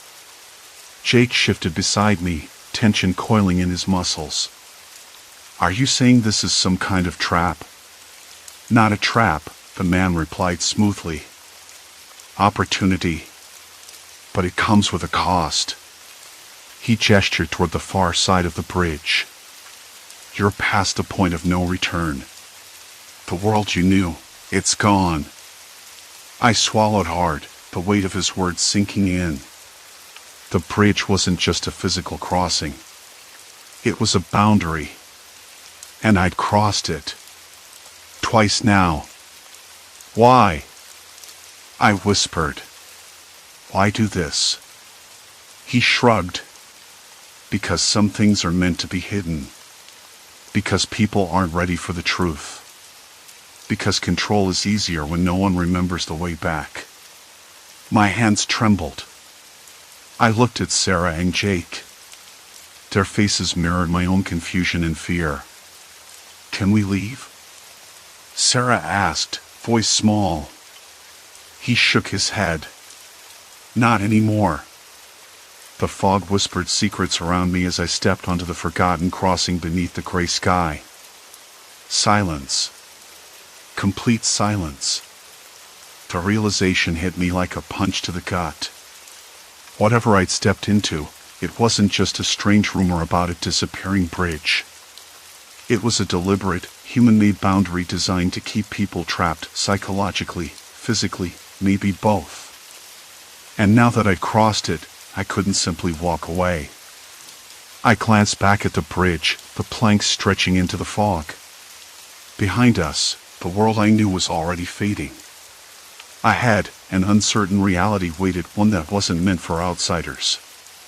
The caretaker's eyes held me fast. Decide quickly. Stay and learn the truth, or try to go back and lose everything. My breath caught. The bridge creaked again, a harsh reminder that time was slipping away. I swallowed the lump in my throat and stepped forward. There was no turning back. The man's words clung to the damp air like a stubborn fog. Not anymore. I repeated it silently, as if saying it aloud could make the reality sink in. We were trapped not by chains, but by the very bridge beneath our feet. The planks creaked underfoot, a brittle heartbeat in the vast silence. Jake's jaw tightened. So what now? We just wait for something, or someone. The man smiled thinly. Waiting isn't an option. The bridge demands movement. Forward. Always forward. Sarah glanced at me, her eyes wide and shimmering under the pale moonlight. But where does it lead? You said the world we knew was gone. What's on the other side? I swallowed hard. I wanted to tell her I didn't know, but that wasn't true. Part of me refused to accept the truth, to admit that the familiar had slipped away like sand through trembling fingers. The man watched us, his gaze sharp as a hawk's, waiting for a sign of surrender. I took a breath, cold and ragged.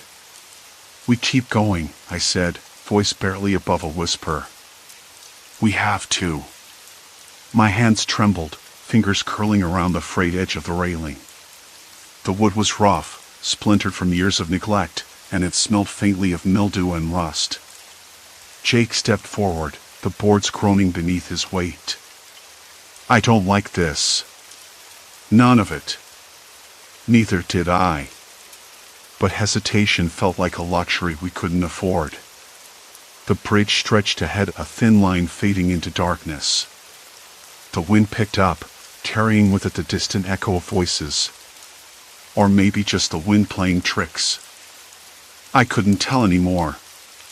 My mind was a tangle of doubt and fear. As we moved, the air grew colder, sharper. The scent of wet earth mixed with something else, a faint, metallic tang that made my stomach twist. I glanced down at the water far below, black and indifferent, swallowing the moon's reflection whole. Then, the first shift. A figure appeared on the other side, standing just beyond the bridge's end. At first, I thought it was someone from the village, a familiar face I knew too well. But the way they stood was wrong. Too still, too deliberate. An uncanny stillness that made the hairs on my neck bristle. Do you see that? I whispered to Jake and Sarah. Jake squinted. Looks like Mrs. Hargrove? But she was supposed to be in the hospital. Exactly. Mrs. Hargrove, our neighbor, the sweet old woman who baked pies and told stories, was here, on this other side, in a version of our world that shouldn't exist. My heart pounded. This wasn't just about crossing a bridge, it was about stepping into a place where reality bent and fractured. Maybe it's someone who looks like her, Sarah suggested, voice uncertain. I wanted to believe her. I really did. But as we drew closer, the figure's expression twisted, a slow, unnatural smile that didn't reach her eyes. The warmth I remembered was gone, replaced by something cold and hollow. Her gaze locked onto me, unblinking, unmoving. I stumbled back, breath catching in my throat. That's not Mrs. Hargrove. My fingers dug into the railing, nails scraping the wood. It can't be. Jake grabbed my arm, steadying me. We need to keep moving. Don't stop. The man's voice cut through the tension like an item. You're seeing it now. The cracks. The truth. What truth? I demanded, voice shaking.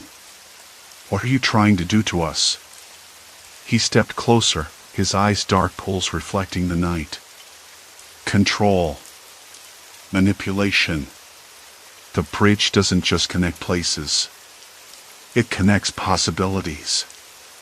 Versions of people, of lives that can be twisted, shaped by those who understand how to bend the rules. My mind reeled. It was too much. Too unbelievable. And yet, the evidence was all around me. Sarah shivered, wrapping her arms around herself. This is insane. We can't stay here. Then we leave, Jake said, voice low. Back the way we came. No, the man shook his head. You can't. You crossed a point of no return. The bridge closes behind you. He gestured to the far side. You're committed now. The wind howled, rattling the rusted cables that held the bridge together. A low, groaning sound like the protest of an ancient beast. The boards beneath us trembled with every gust. I forced myself forward, one shaky step at a time. The air thickened, pressing against my skin like invisible hands. Sweat beaded at my temples despite the chill. My breath came in short bursts, the taste metallic in my mouth. Suddenly, a voice called out, soft, almost hesitant. Help me. We froze. It was Sarah. No, she said quickly, shaking her head like she was trying to shake off a nightmare. I didn't say that. But the voice came again, clearer this time. Please. Help me.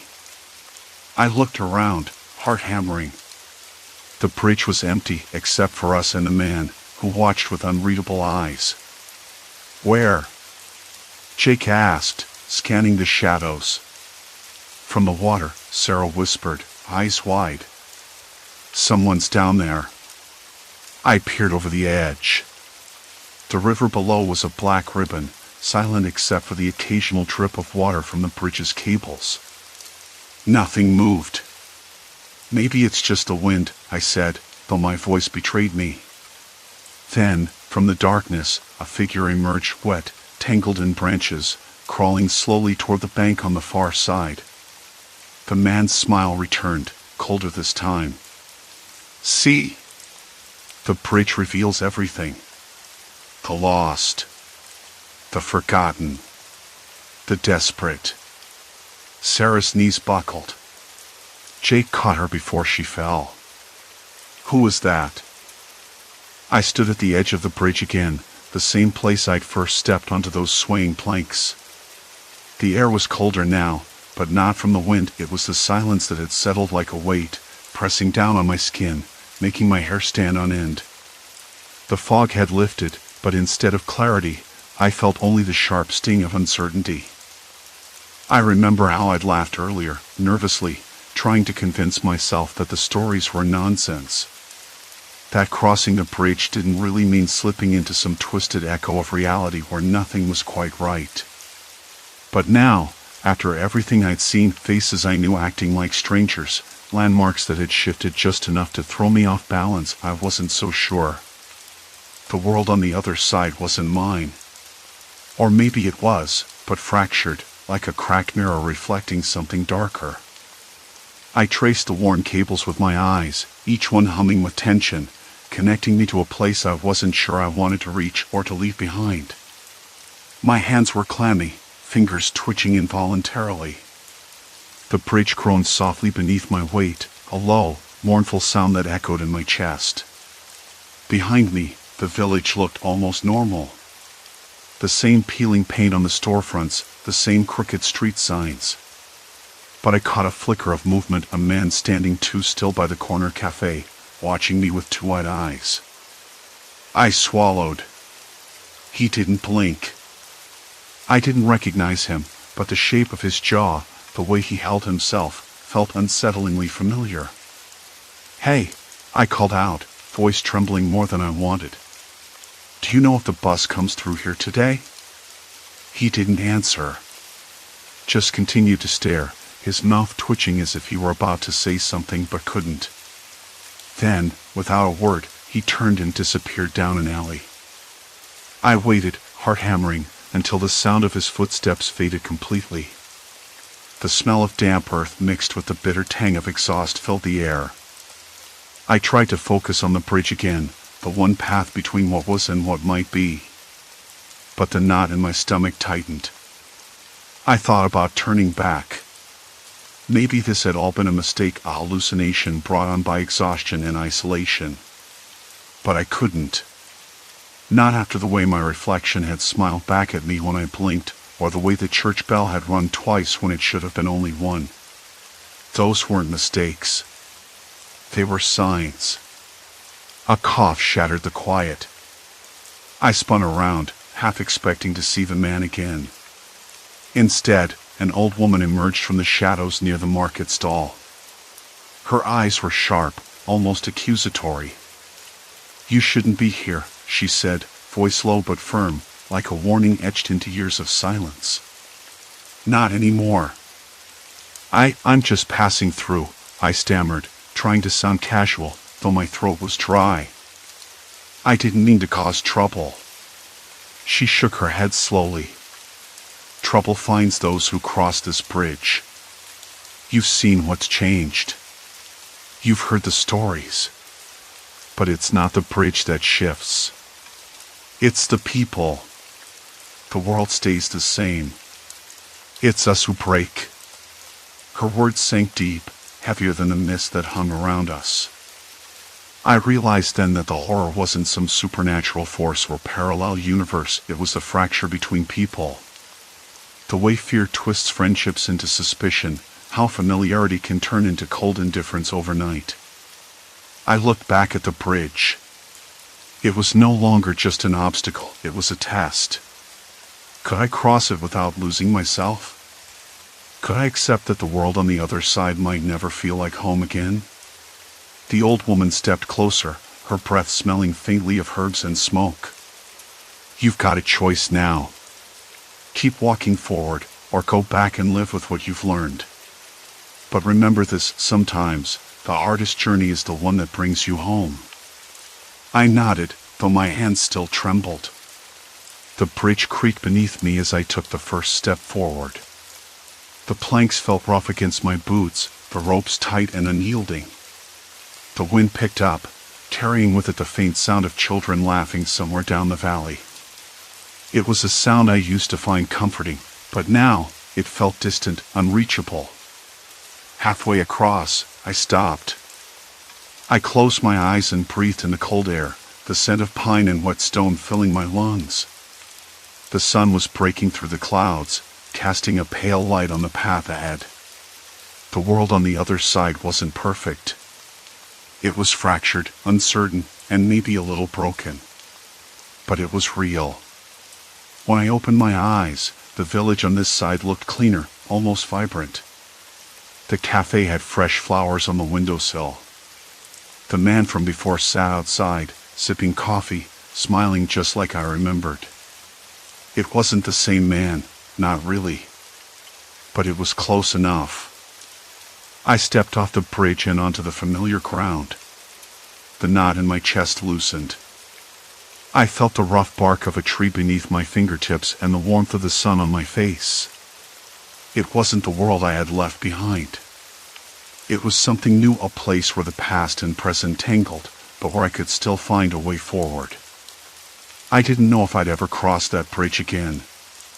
Maybe I wouldn't have to. Maybe understanding what I'd seen was enough. The fear, the confusion, it was a part of me now, but it wouldn't define me. I turned and walked toward the village, each step steady, deliberate. The bridge was behind me, a silent witness to the journey that changed everything. And as I moved forward, I realized that sometimes the scariest places aren't the ones we cross, they're the ones we carry with us. The sun warmed my back. The air smelled of rain and earth. I was home. Or close enough. And that was enough. Story 4, Eyes on the Ridgeway, Hidden Watchers on the Trail. I had been told that the Ridgeway Trail was one of those quintessential hikes, picturesque, well-marked, and steeped in history. Nothing more than a gentle challenge for an early autumn morning.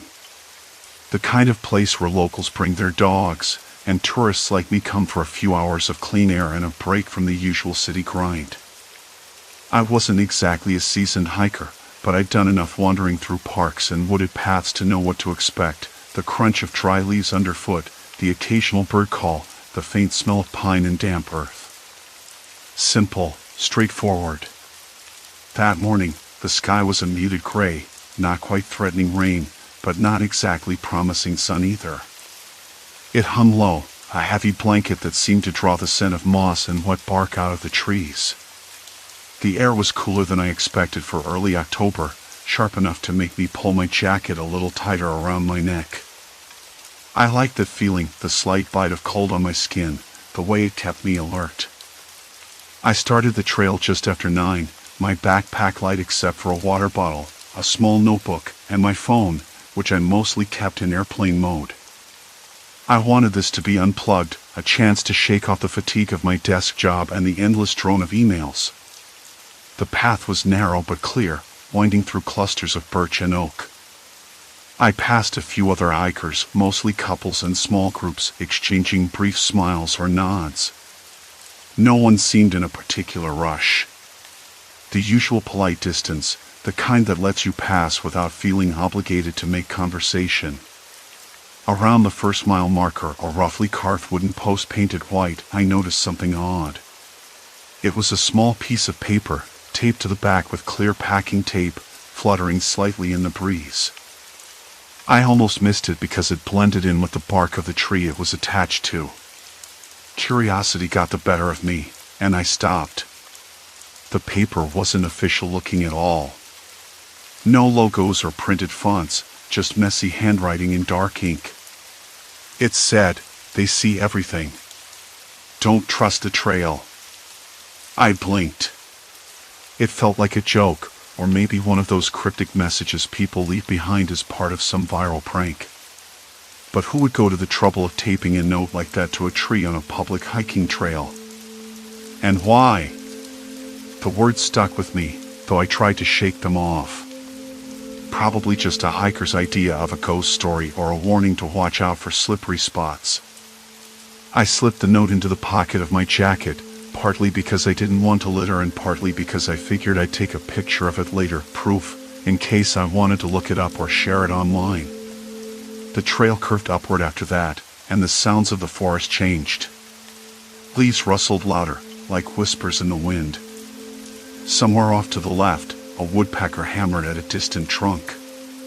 The dampness in the air made the cold settle deeper into my bones. I took a few sips of water, wiped my mouth with the back of my hand, and tried to focus on the rhythm of my steps. About 20 minutes later, I passed a clearing with a bench overlooking a small valley. I sat down for a moment, pulling out my notebook to jot down the note's strange phrase. As I scribbled, a flicker of movement caught my eye near a cluster of bushes across the clearing. A man, I think. Or someone wearing dark clothes, crouched low, almost hidden. He didn't seem to be watching me, but when I looked directly, he vanished behind the foliage. The thought chilled me to the bone. I swallowed hard, trying not to let my imagination run wild. Maybe a hunter, though I hadn't seen any signs warning about that. Or a photographer, waiting for the perfect shot.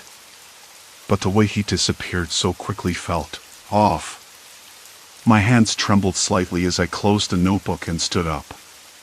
Back on the trail, the trees grew thicker, the path less trodden. I noticed another sign, this time carved into a wooden plank nailed to a tree trunk. The letters were scratched roughly, "They track your steps. Those who vanish never return." I stopped dead. Reading those words made the damp chill crawl up my spine. The usual ambience sounds, the rustling leaves, distant birdsong, seemed to dull, swallowed by a sudden heaviness in the air. I glanced around, half expecting to see someone watching from the shadows. No one. I thought about turning back. Honestly, I did. But something about these notes gnawed at me. It wasn't just a prank anymore. It felt like a warning, a thread leading somewhere I didn't want to follow but couldn't ignore. The push and pull of curiosity versus caution is familiar. I know how that sounds, like a bad cliché from a thriller, but it's real. I tucked the note into my jacket again, this time more carefully, and kept walking, trying to convince myself that I was imagining things. The trail looped back toward a small wooden bridge crossing a creek. The water was clear, the stones slick with moss. I leaned over the railing, watching the slow swirl of water around dark rocks. The smell of wet leaves and fresh pine sharpened. A sudden breeze sent a shiver through me. Just then, my phone buzzed. Odd. I'd kept it on airplane mode. I pulled it out, heart picking up pace. One message. No contact saved, just a string of numbers I didn't recognize. We see you. The message was brief, without punctuation. I stared at it, a cold sweat breaking out on my palms. The creek's babble suddenly sounded louder, harsher, like it was mocking me. I looked up, scanning the trees. No movement. But the feeling didn't leave. It felt like eyes, dozens of them, tracking every breath I took. I stuffed the phone back into my pack, hands now shaking more noticeably. The trail ahead seemed darker, though the sun was still high enough to cast sharp shadows. I wasn't sure if it was paranoia or something else, but the forest didn't feel like a quiet refuge anymore. It felt watched, and I wasn't sure if I wanted to find out why. But then again, the creek's murmur had dwindled to a faint thread, almost drowned by the steady crunch of my boots on the forest floor. I ducked under a low-hanging branch, the needles scratching my forehead, and stopped to catch my breath. The sun was dipping, light thinning through the pines. Shadows stretched long and sharp. I took out my notebook, an old habit when I hiked alone, and scribbled a message, the date, the time.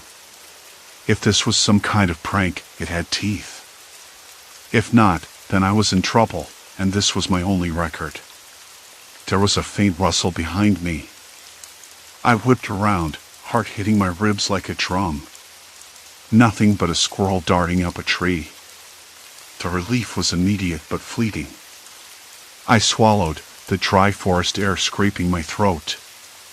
The trail curved ahead, narrowing between two moss-covered boulders. I noticed something strange on the rock to the right, a small, almost imperceptible carving.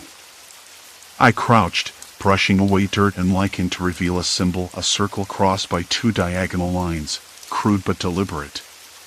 Below it, etched in shaky letters, was a date, March 14th, 19. My fingers trembled. The date was almost 5 years old. Someone had been here before me, leaving a mark, some kind of sign. Maybe a warning. I scanned the surrounding trees and spotted another carving, this one on a bent sapling. It read, "Stay silent. Watchers near." The words were smeared with dark streaks, like the bark had been scraped raw. I traced the letters with my finger, the bark rough and peeling. Whoever left these had been scared. Or they wanted me to be scared. I tucked my notebook under my arm and pressed on, eyes flicking between trees and trail. The forest seemed to close in, branches snagging at my sleeves, twigs snapping underfoot. The sun dipped below a ridge, and the temperature dropped sharply. I pulled my jacket tighter, the dampness in the air, cold and heavy with silence now biting. Had I imagined the feeling of eyes before? Maybe. But now, I was certain. Not just eyes, cameras or microphones, something mechanical hidden in the undergrowth. I stopped and listened. A faint metallic click, like a camera shutter, echoed somewhere to my left. My breath hitched. "Hello?" I called, voice low and cautious. The forest swallowed the word. Silence. Complete silence. I cursed myself for speaking. That was exactly what they wanted, to know I was here, to draw me out. I slid my phone back into my pack and dug for the small mirror I always carried. Holding it up, I angled it toward the trees, scanning for reflections or unnatural glints. There. A flicker of light, half hidden behind a thick trunk, no bigger than a fist. My stomach tightened. I inched closer, heart hammering loud enough to drown out the forest's usual sounds. Behind the tree, a tiny lens stared back. I snapped a picture with my phone, hands shaking. The camera was real. Someone had been watching this trail, watching me. I wanted to turn back. I really did. But the thought of leaving without answers gnawed at me. What was this surveillance? Why here? And who were these watchers? I pulled my pack straps tighter and pressed on. The trail led me to a small clearing where the trees thinned, revealing the crumbling ruins of what looked like an old ranger station. The building was overgrown with ivy, windows shattered, door hanging on one hinge. A cold wind whispered through the hollow shell, carrying the faint scent of mildew and forgotten years. I stepped inside, boots sinking into damp leaves and broken glass. The floorboards creaked underfoot. On the wall, half covered by peeling paint, were more carvings. This one was clearer, a message scratched deeply into the plaster. They erased the lost. A shiver ran down my spine. Erase? That was a chilling word. I reached out to touch the letters, rough and brittle under my fingertips. The air smelled stale, like the building hadn't breathed in decades. I pulled out my phone again, zooming in on the photo of the camera lens. There was a number faintly visible on the casing, maybe a model or serial. I made a note to look it up later, though I doubted any ordinary search engine would reveal much. Suddenly, the sound of footsteps outside made me freeze. Not mine. Not the squirrels. Heavy, deliberate steps. Someone else was here. I ducked behind a fallen beam, heart thudding so hard I was sure they'd hear it. The door creaked open slowly. A figure stepped in tall, wearing a hooded jacket, face shadowed. They paused, scanning the room, then muttered something under their breath. I caught a word, target. My hands clenched into fists. This wasn't just surveillance. It was something more sinister. Someone was tracking people, maybe even deciding who disappeared. I swallowed hard, weighing my options. I couldn't stay hidden forever. I needed to know why. And I needed allies. I thought back to the hikers I'd seen earlier, the ones who'd vanished from the trail's records. Were they victims of this erasure? The figure moved deeper into the ruins. I crept toward the door, planning to slip away unnoticed, but a sudden breeze slammed it shut with a bang. The shadow spun around, voice sharp, "You shouldn't be here." I froze, breath caught between fear and defiance. The game had changed. I wasn't just an observer anymore. I was a player. And now, I had to survive. Outside, the forest seemed to lean closer, waiting. The door slammed shut behind me, echoing up the cracked stone walls like a judge's gavel. The air smelled damp, a mix of mildew and something metallic that reminded me of old pennies, sticky and sharp. I swallowed hard, my throat dry as sandpaper. My eyes adjusted slowly, tracing the outline of the figure's hooded jacket. The shadow shifted again, closer now, but not fast enough to be threatening. Calculated. Controlled. "Look," I managed, voice barely above a whisper. "I don't want trouble. I just want answers." The figure didn't respond at first. Instead, they pulled back the hood just enough to reveal a pale face, eyes dark and tired but alert. The kind of eyes that had seen too much and learned not to blink. Answers? The voice was low, almost tired. "You're in too deep already." I stepped forward, my boots scraping on broken concrete. I saw the signs, the warnings, the disappearances. You're watching us, tracking us. A bitter laugh. Tracking? That's putting it kindly. We don't just watch. We decide. The cold seeped into my spine. Decide what? Who? Why? Who's we? I asked, forcing the words out. The figure hesitated, then motioned for me to follow deeper into the ruins. Not here. Every instinct screamed to run, but the door was locked behind me. No turning back.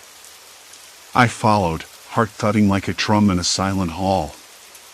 The corridor narrowed, walls closing in with peeling plaster and faint graffiti, some of it fresh, some older, layers like scars. The faint glow of a flickering light bulb buzzed overhead. The air grew heavier, thick with dust and something acrid I couldn't place. The figure stopped by a rusted metal hatch hidden behind a loose panel. They knelt, fingers tracing symbols carved crudely into the metal. You've seen the warnings, they said quietly. They're not just to scare people off. They're to protect. Protect from what? My voice cracked. Was I chasing shadows or something real? From losing yourself, they said. From becoming one of the vanished. The hatch creaked open, revealing a narrow stairwell that spiraled downward into darkness. A faint hum pulsed up from below, like the heartbeat of a machine. I hesitated, the urge to bolt gnawing at me. But curiosity was a stubborn anchor. I need to know, I said. The figure nodded once, almost imperceptibly, then gestured for me to go first. My fingers grazed the cold metal railing, slick with condensation. Each step echoed sharply, swallowed quickly by the thick silence. At the bottom, the stairwell opened into a cavernous room humming with low light. Banks of screens lined the walls, each flickering with grainy footage of various points along the trail, the narrow bends, the dense thickets, the empty campsites. 100 eyes staring without rest. This is the nerve center, the figure whispered. All surveillance converges here. I stepped closer, watching a screen showing a young woman hiking alone. Her smile was bright, unaware of the eyes tracking her every move. Then the feed flickered. The woman paused, looked around like she sensed something, then vanished, cut out like a glitch. Disappeared, I breathed. Just like the others. Yes. The figure's voice was steady but shadowed with something I couldn't place. Regret, maybe. Not all disappearances are accidents. Some are corrections. Corrections? The word tasted bitter. Who's making these decisions? They turned fully toward me, expression grim beneath the hood. Higher-ups. People who believe the trail and those who walk it are liabilities. Loose ends that can't be allowed to unravel the operation. I blinked, the room spinning slightly. Operation? Covert surveillance isn't the whole story, they said. It's a cover. The real goal is control. Manipulate who stays, who goes. Erase those who don't fit the narrative. The cold logic of it hit me like a punch. This wasn't some rogue group or local prank. It was systematic. Organized. Ruthless. Why am I still here? I asked, voice trembling in spite of myself. Why haven't I been corrected? The figure hesitated, then lifted a small device from a table. Because you're now part of the system, whether you like it or not. They pressed a button, and a screen lit up with my own face, eyes wide, mouth parted in shock. The footage was from a hidden camera I hadn't noticed, tracking me since I entered the trailhead. You've been tagged since day one, they said softly. No one leaves once they're in. Not really. My breath caught. The walls seemed to close in tighter, the hum of machines growing louder. Outside, the forest's quiet menace pressed against the building like a living thing, waiting. "I don't want this," I said. "I can still walk away." No, the figure shook their head slowly, ice cold. "Once you know, there's no turning back. You've crossed the point of no return." I looked around, searching for an exit, a crack in the system, any sign of hope. But the screens kept rolling, faces of the missing flickering in and out, a few silent warnings etched in digital ghosts. The figure stepped back into shadow, voice dropping to a whisper. "The trail doesn't just track your steps. It tracks your choices. And now, it's watching you more closely than ever." The hum shifted, a low vibration under my feet. The walls seemed to pulse with the rhythm of a hidden machine, calculating, waiting. I swallowed, the weight of the truth settling deep. This wasn't a hike anymore. It was a trap. A sudden beep from the console startled me. A new message flashed across the main screen, target confirmed. Initiate protocol. Silence. Complete silence. Then the lights flickered, dimming as the room plunged into shadow. I wasn't just being watched. I was being hunted. And the forest outside leaned in even closer, waiting for my next move. The room breathed with a muted pulse, the walls glowing faintly as the lights flickered out, swallowed by a creeping darkness. "Protocol initiated," the voice whispered again, softer this time, almost teasing. I swallowed hard. That beep, the message flashing across the screen, it wasn't a joke or some glitch. Someone was behind this, watching every move, every hesitation. And now, they were playing a game with me. I reached out, fumbling toward the console, fingers brushing cold plastic. The screen was dead, black. No faces, no messages, just silence. The sudden quiet was worse than the noise. I could almost hear my own heartbeat pounding in my ears. "Why me?" I muttered, voice cracking in the dark. "What do you want?" The answer was the same as before, nothing. No response, just the low thrum growing louder, as though the room itself was closing in. I tried to steady myself against the wall, fingers tracing the rough plaster. It was cold and damp, the smell of mildew thick in the air. Somewhere close, a pipe groaned, slow, deliberate. I imagined footsteps, but there was nothing. No shadows moving. Just the weight of waiting. I thought about the trail outside, about the signs I'd found earlier, the warnings carved into bark and scratched onto rocks. Messages meant to scare off the curious or guide the lost. But this was different. This was organized. Methodical. I wasn't just a wanderer anymore, I was a target. A flicker of movement caught my eye, a faint glow from a crack beneath a door I hadn't noticed before. My pulse jumped. Was it an exit? Or a trap? I inched closer, every nerve screaming to turn back, but curiosity clawed louder. The door creaked as I pushed it open, revealing a narrow stairwell spiraling down into deeper darkness. The cold air that spilled out was sharp, smelling of earth and something metallic I couldn't place. I hesitated, the silence pressing like a physical weight. "Don't do this," I whispered to myself, but my feet moved anyway, descending step by cautious step. The walls closed in, slick with condensation, and the faint hum grew into a low roar beneath the floorboards. Halfway down, I caught sight of something scrawled in black marker on the wall. Letters shaky, hurried, they watch. They wait. You're not alone. A chill snaked down my spine. Who was here before me? And where were they now? The stairwell opened into a cramped basement, lit only by a flickering fluorescent bulb that buzzed overhead.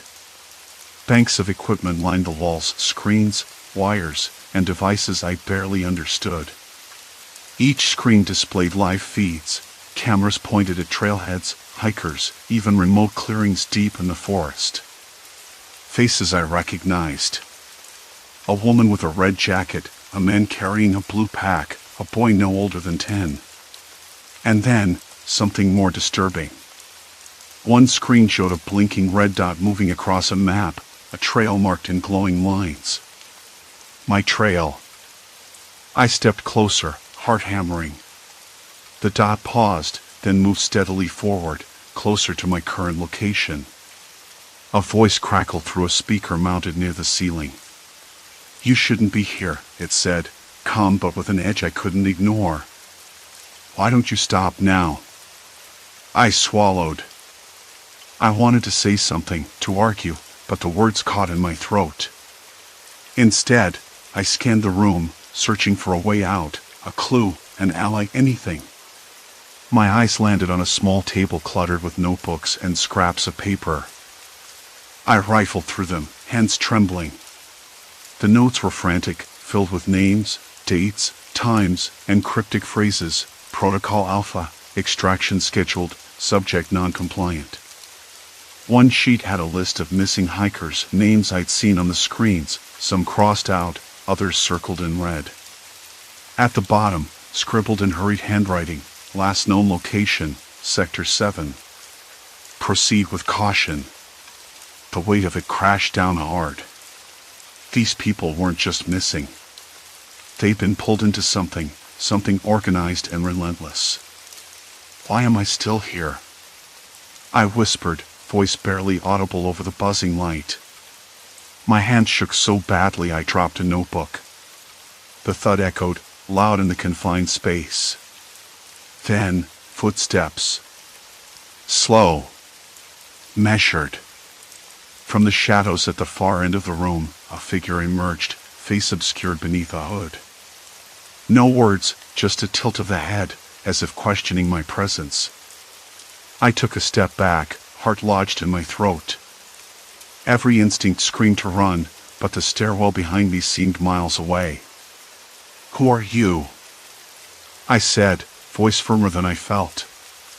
"What is all this?" The figure didn't answer immediately.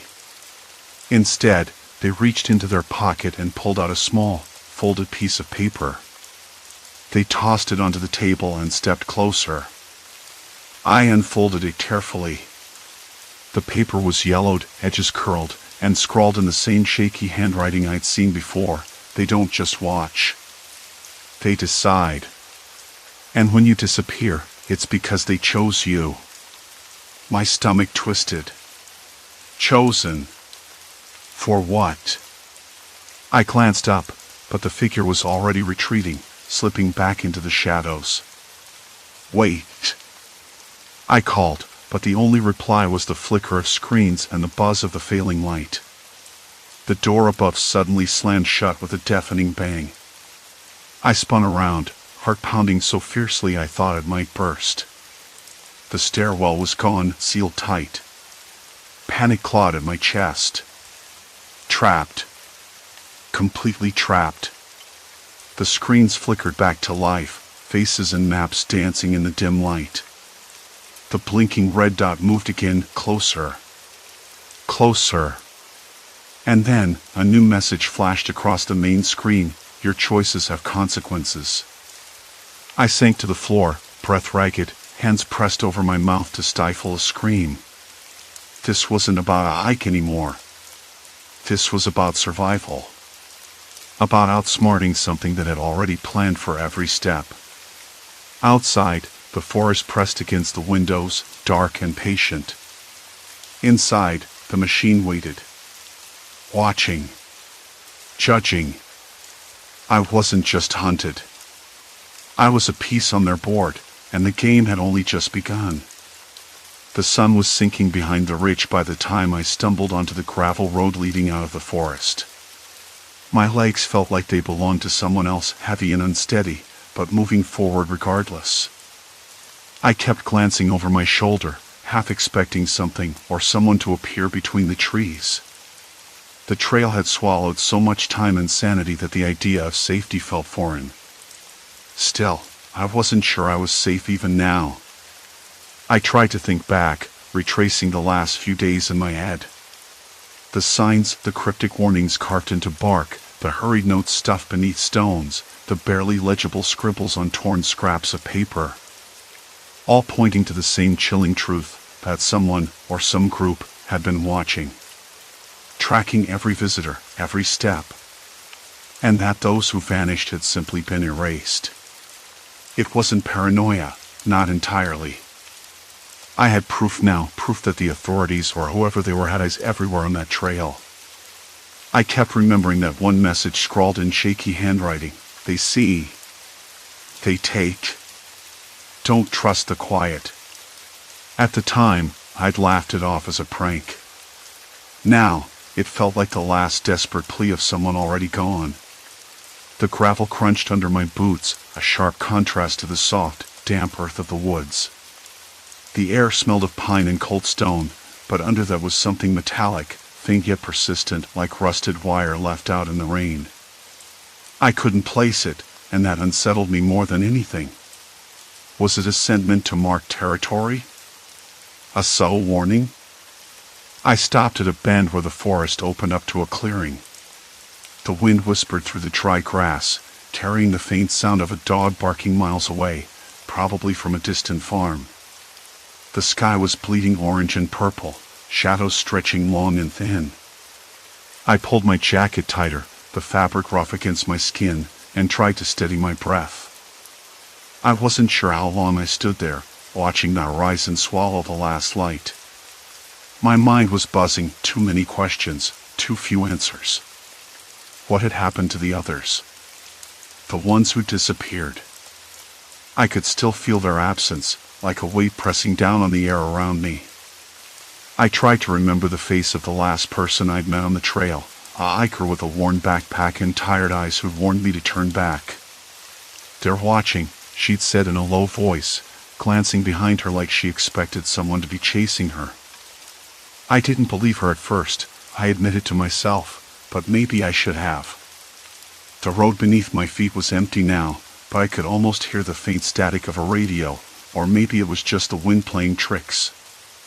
I wanted to call someone, anyone, but my phone had no signal. No bars, just that endless searching tone. I swallowed hard, the taste of bitter adrenaline thick on my tongue. I kept walking, every step a small victory. The forest was behind me, but the feeling of being watched lingered, like a shadow I couldn't shake. I thought about the notes I'd collected along the way, folded scraps stuffed inside my jacket pocket. Each one a fragment of a hidden story, a warning, a cry for help. When I finally reached the ranger station at the trailhead, I hesitated outside the door. It was quiet, deserted. The windows were dusty, the paint chipped and peeling. I ran a hand along the rough wood of the doorframe and took a deep breath. Inside, the air was stale and cold, the faint hum of a flickering fluorescent light overhead. I pulled out my notes, spreading them on the cracked plastic table. I read them again, piecing together the names, dates, and cryptic messages. Some were signed with initials, others anonymous. But they all told the same story. Someone was watching, tracking, and those who disappeared were erased from everything. I sat there for a long time, the silence pressing in. My hands trembled as I folded the notes back up and slipped them into my pack. I thought about the people who'd been there before me, their fears echoing in the empty room. I thought about how easy it was to be swept away, to become a ghost in a place meant for adventure and peace. The night crept in slowly, the light from outside fading to a dull gray. I felt the weight of exhaustion settle over me, but underneath it was something sharper, determination. I couldn't let this be the end. Not for me, and not for those who vanished. I knew the trail would still be there tomorrow, with its quiet dangers and hidden eyes. But I also knew I had to tell someone. Whatever was watching, that shadow in the woods, it had to be exposed. I'd carry the signs, the warnings, the truth with me. Even if no one believed it at first. Before I left, I looked out the window one last time. The forest loomed, dark and silent. No movement. No sound except the whisper of the wind. I stepped outside, feeling the cool night air settle on my face. The stars blinked faintly above, distant and indifferent. My breath steamed in the chill, steady now. It was over. Or at least, it was over for me. But somewhere beneath those trees, the watchers remained. Quiet. Patient. Waiting for the next footsteps to follow. I walked to my car parked at the edge of the lot. The engine's hum was a small comfort, a promise of normalcy. I pulled onto the road, the headlights cutting through the dark, and for the first time in days, I allowed myself to think ahead. I'd tell the story. Maybe no one would believe it.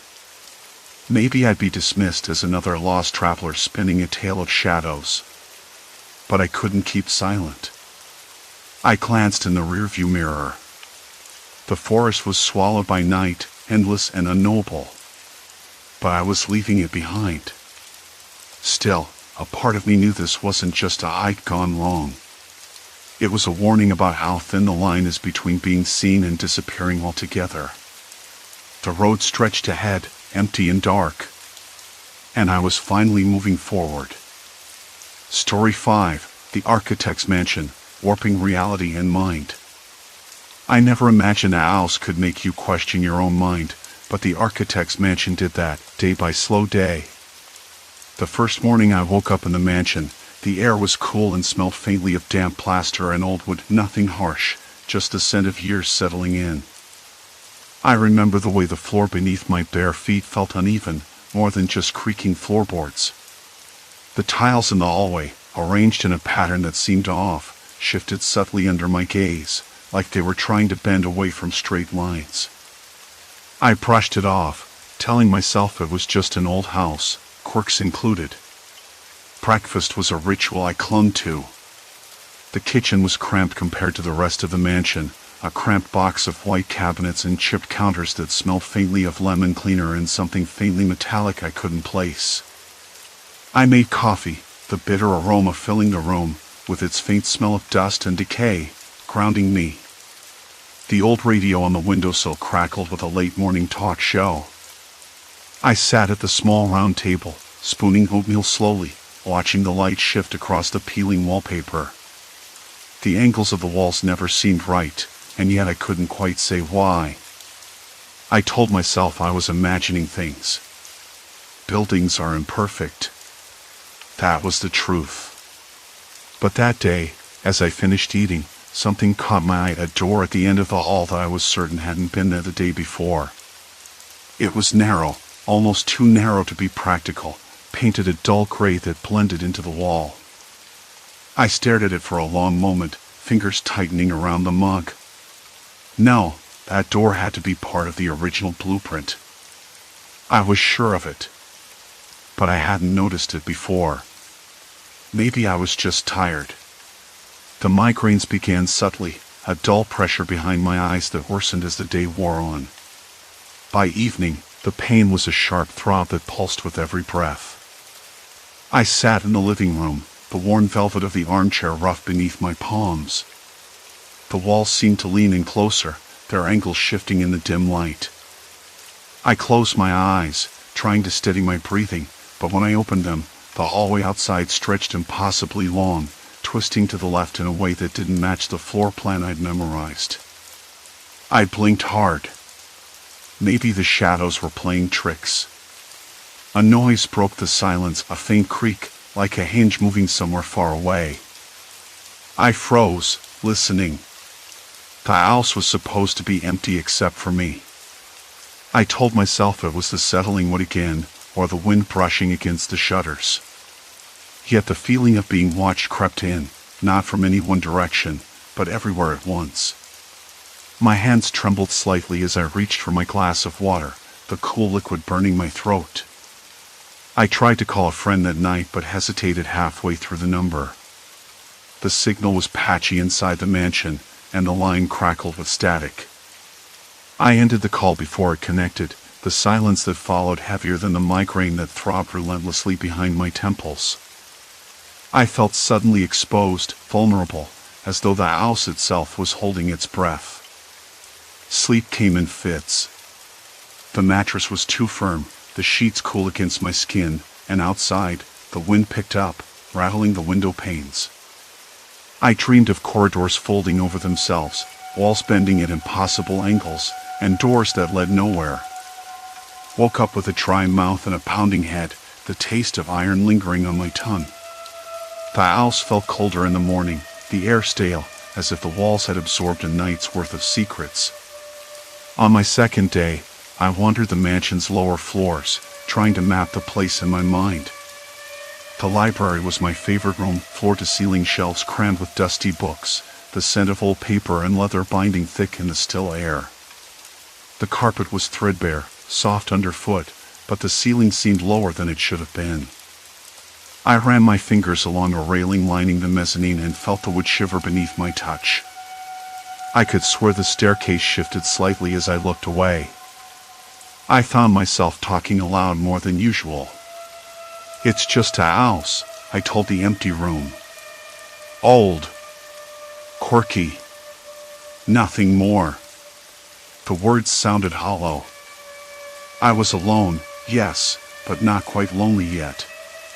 Or maybe I was, and just didn't want to admit it. My voice echoed back at me, warped by the strange angles of the room, fragments of my own sentences chasing themselves around the corners. By late afternoon, I noticed that the light bulbs flickered unpredictably, once in the kitchen, then again by the front entrance. I changed the bulbs, but the new ones fluttered just the same, as if the wiring itself was failing or something worse. I stood on a rickety stool, tightening a loose bulb, and caught my reflection in the window. The person staring back looked tired, pale, shadows under their eyes deeper than the night. Later, I found the narrow door again, this time, fully aware of its presence. It was locked, but there was no visible handle, just a small keyhole too high for me to reach easily. I pressed my palm against the cool wood, trying to feel for any hint of what lay beyond. The door didn't respond. I stepped back, the room seeming to tilt ever so slightly, and I had to grip the edge of a table to steady myself. That night, the migraines hit with a vengeance. I paced the floor, the rough plaster walls pressing in, the uneven floor tilting beneath my steps. The nausea came in waves, and my vision blurred at the edges.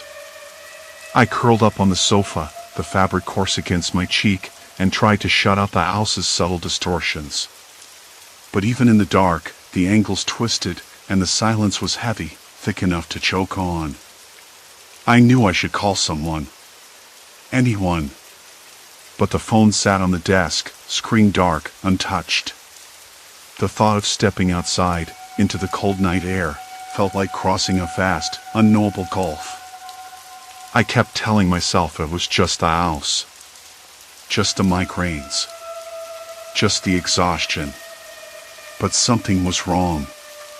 Something about the way the walls leaned, the way the floors seemed less solid than memory said they should. As I lay there, the faint sound of footsteps echoed somewhere above me, soft, deliberate. I held my breath. Silence. Complete silence. I closed my eyes tightly, trying to will the pounding out of my head. Tomorrow, I promised myself, I would leave. Just for a while. Get fresh air. Reset. Because this place was starting to feel like a trap, a maze with no exit, and I wasn't sure how much longer I could keep my grip on what was real. The architect's mansion was no longer just a building. It was something else entirely. And I was beginning to understand that whatever it wasn't done with me yet. The footsteps didn't come again. I waited, breath shallow, ear straining until the silence became a kind of weight so thick it pressed against my chest. I wanted to believe it was nothing, just the house settling or an animal outside. But the house didn't settle like this. Not here. Not in this place where angles folded in on themselves like a bad trick of the eye. I spent the rest of the night huddled on the sofa, the coarse fabric scratching my skin through the thin cotton of my shirt. The migraine throbbed relentlessly, each pulse a hammer against my skull. I tried to focus on the steady tick of the old clock on the mantelpiece, but even that seemed off, too slow, or maybe too fast. I wasn't sure anymore. Time had started to feel slippery, like it could unravel at any moment. By dawn, the nausea had settled into a dull ache, but the fog in my head was worse. I dragged myself to the kitchen, the floorboards creaking under my feet, and poured a glass of water. The cold liquid tasted faintly metallic, and the room smelled faintly of damp wood and something else I couldn't place, like old paper left too long in a drawer. I sat at the kitchen table, the rough grain digging into my palms, and tried to think. The house was a puzzle I hadn't finished solving, and every corner I turned only revealed more confusion. The crooked hallway outside the living room curved sharply to the left, but when I glanced down it again, it didn't look quite the same as it had the night before. The walls seemed closer, the ceiling lower. I could swear the door at the end was narrower. I knew I had to map it out, to make sense of the place before it swallowed me whole. But where to start? I didn't have a notebook or even a pen, just a crumpled receipt from a grocery store shoved in my pocket. I unfolded it and scribbled some rough notes, my handwriting shaking. I wrote down the odd things I'd noticed, the angles, the shifting walls, the way the floors slanted just enough to make you think you'd lost your balance. There was something else, too. I couldn't ignore it any longer, a faint tapping sound that seemed to come from inside the walls. Like a heartbeat. Steady at first, then erratic, as if someone was knocking in Morse code. I pressed my ear to the plaster, but it stopped the moment I listened closely. I tried again, waiting, but the silence returned, thick and immovable. Later that morning, I decided to explore the upper floors despite the pounding in my head. The staircase was narrower than it appeared from below. The steps sloped unevenly, and the handrail felt sticky under my fingers, coated with an old varnish that smelled faintly of turpentine. The air was colder up there, stale and slightly musty, as if the rooms hadn't been opened in years. I passed a door that was cracked open, revealing a dim room filled with dusty furniture draped in white sheets. The shapes beneath the fabric looked like ghosts frozen in place, and a shiver ran down my spine. I forced myself to look away and pressed on.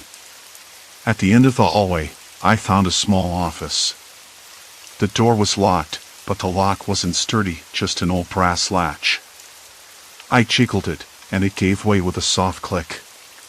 Inside, the air, cold and heavy with silence, smelled of old paper and ink. Shelves lined the walls, packed with architectural drawings and faded blueprints. I picked up a rolled sketch tied with a yellowed ribbon and carefully unrolled it on the desk. The lines on the paper twisted and folded in ways that didn't make sense. Rooms that led into other rooms without doors, staircases that looped back on themselves, hallways that bent at impossible angles. I ran my finger along one corridor that seemed to spiral inward, dizzying and disorienting. The architect must have been obsessed, or something else entirely. As I studied the drawings, I heard a faint creak behind me. I turned quickly, heart hammering, but the hallway was empty. The door was still open, swaying slightly on its hinges. I closed it, pressing my back against it, trying to steady my breath. I sat there for a moment, head resting against the cool wood, and decided I needed help.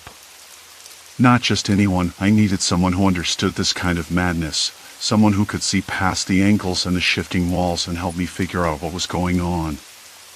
I thought of Lucy, my neighbor a few blocks away.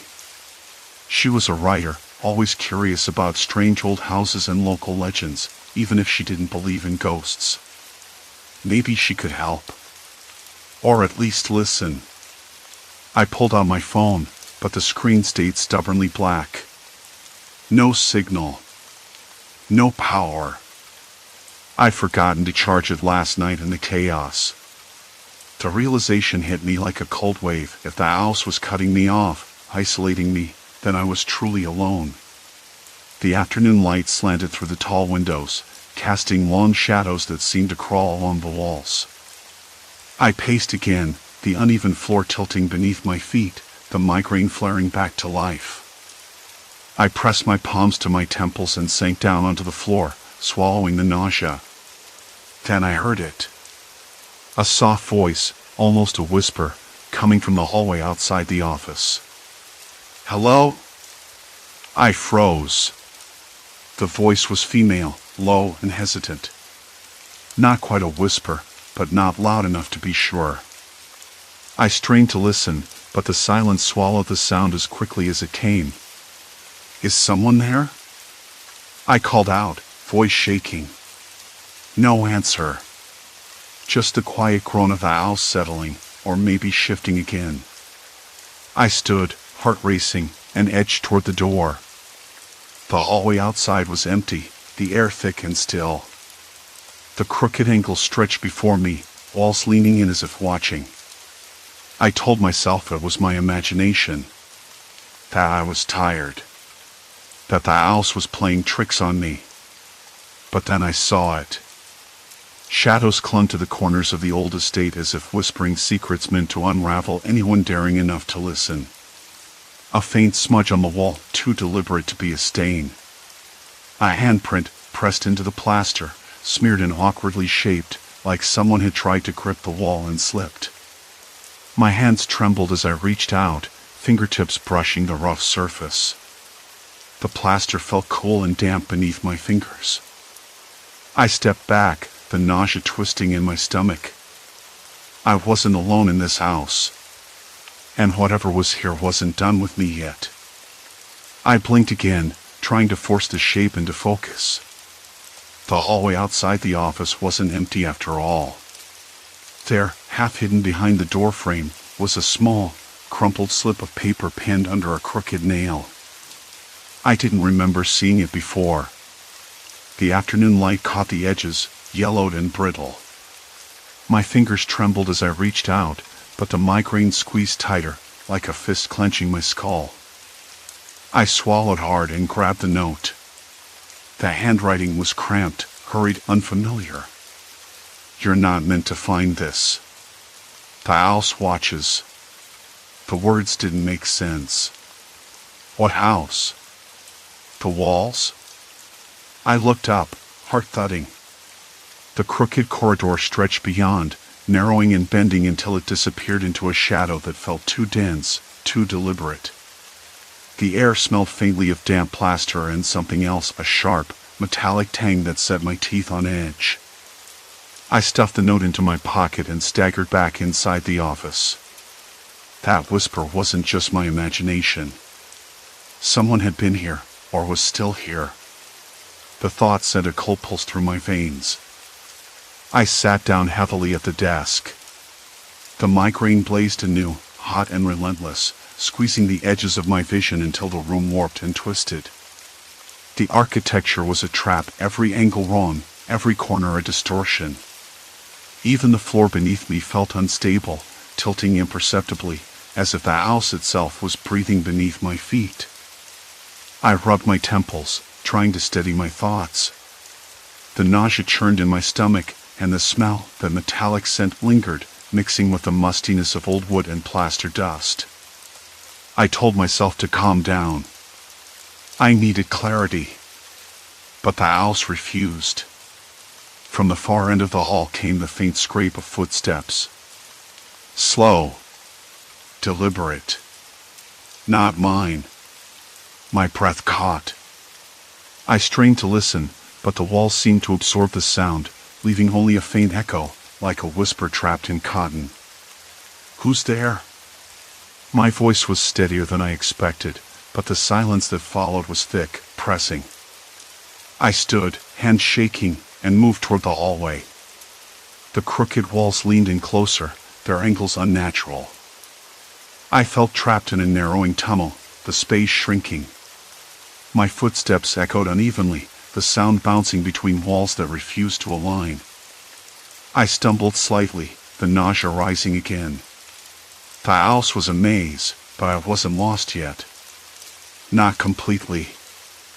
I reached the spot where I'd seen the note.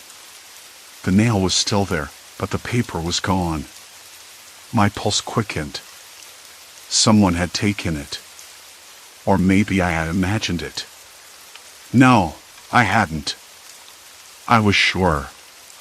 The corridor stretched ahead, folding in on itself in ways that made no sense. I pressed a hand against the peeling wallpaper, its rough texture grounding me.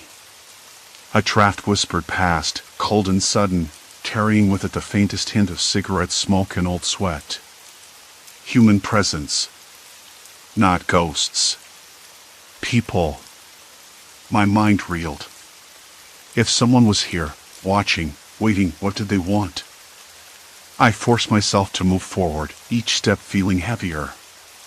The walls seemed to close tighter, the angle sharper, the ceiling lower. My head throbbed fiercely, and the room spun just enough to make me catch the wall to steady myself. At the end of the hallway was a door, slightly ajar. Beyond it, a dim glow flickered like a candle, maybe a lantern. I could hear muted voices, too quiet to understand, but distinct. 2, maybe 3 people. I backed away, heart hammering. Escape felt urgent, but the owls had other plans. The hallway behind me had shifted.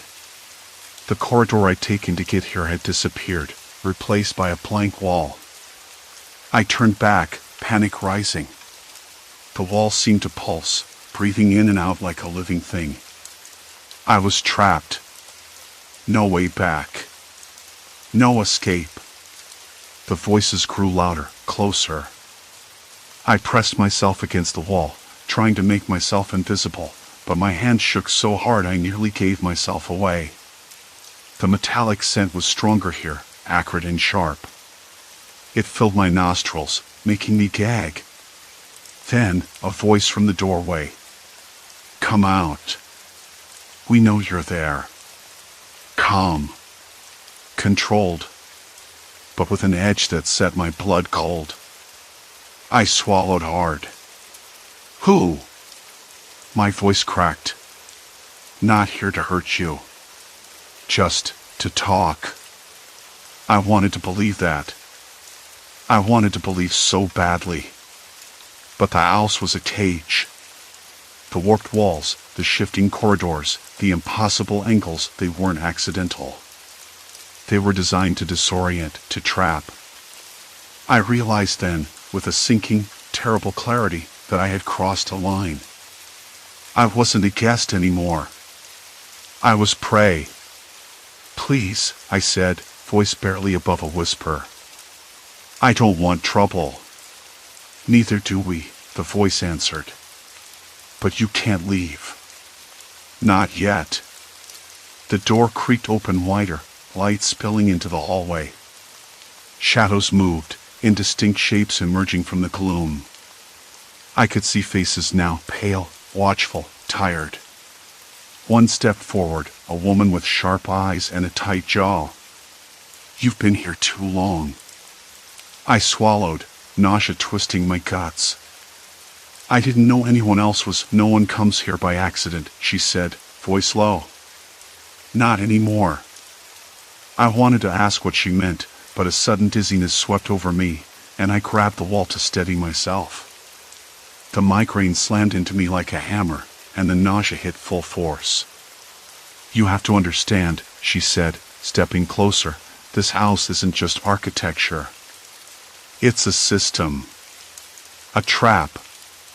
And you're inside it now. Her words echoed in my head, matching the cold certainty settling in my chest. The warped hallways. The shifting walls. The impossible angles. It wasn't madness. My mind raced with possibilities. It was method. I was caught. No way out. The woman's eyes searched mine. This isn't the first time someone's tried to leave. It won't be the last. I swallowed again, dry and bitter. The house wasn't just a building. It was a prison. And I was its newest prisoner. The corridor behind her shifted again, walls bending and folding like wet paper. The space contracted, closing in with a slow, deliberate inevitability. I stepped back, but the woman's voice stopped me. "Don't try to run. You won't get far." I looked around desperately, the migraine making my vision swim. The hallways twisted tighter, the ceiling lowering like a trapdoor. I was trapped. No escape. No turning back. The owls had claimed me. And the people inside it, whoever they were, weren't going to let me go. The woman's words settled in the stale air like a weight I couldn't shrug off. This isn't the first time someone's tried to leave. It won't be the last. She looked at me like I was a mistake, or maybe a curiosity, something she'd seen before and never quite understood. My fingers still pressed against the peeling plaster of the wall, cool and rough beneath my skin, anchoring me as the migraine hammered behind my eyes. I swallowed hard, tasting the faint bitterness of old coffee lingering in my mouth, and tried to catch my breath. What is this place?" I managed. My voice cracked, barely more than a whisper. She stepped back, folding her arms. The dim light from a flickering bulb overhead cast shadows that bent unnaturally along the warped hallway. "You think it's just a house. But it's a machine. Designed to confuse. To trap." Her eyes didn't waver. "You can't fight it by logic or strength. You have to understand how it works." I wanted to argue, to say none of this made sense, that the distorted angles, the nausea, the headaches were just in my head. But I couldn't deny it anymore.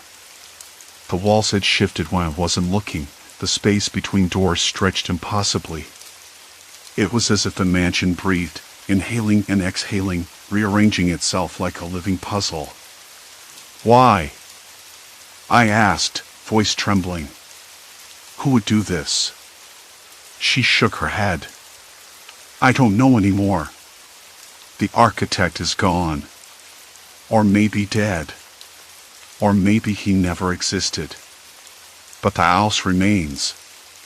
And it feeds on people like you." Her expression softened just a fraction. "I've tried to leave. I thought I could outsmart it. But it's patient." A door creaked somewhere behind me, the sound distant but sharp against the quiet. My stomach clenched. I spun around, eyes darting down the corridor, but nothing moved. The silence stretched, thick and suffocating. "I'm not, like you," I said quickly, trying to find some footing, some reason to hold on to. "I don't belong here. I just wanted to understand the place." "Everyone thinks that at first," she said. "But this place doesn't care. It doesn't care who comes in, or why." She took a step closer, voice dropping to a whisper. "It doesn't want you to leave." "Not really." I glanced down at my hands. They were shaking now, fingers twitching involuntarily. The migraine's pulse was relentless, each beat a sharp stab behind my temples. I blinked rapidly, trying to clear the nausea that made my stomach lurch. "Is there a way out?" My voice was barely audible. The woman hesitated, then shook her head. "Not a real one. You can wander forever, chasing exits that vanish when you get close. Or you can try to understand the system, the patterns, the shapes. But even then, it's a game of chance. And the owls always cheats." The wall seemed to move again, subtly at first, shifting the angles so the hallway narrowed and stretched impossibly. I stumbled, catching myself on the wall, breath rasping in my throat. The plaster felt like sandpaper under my palm. "Show me," I said, voice steadier than I felt.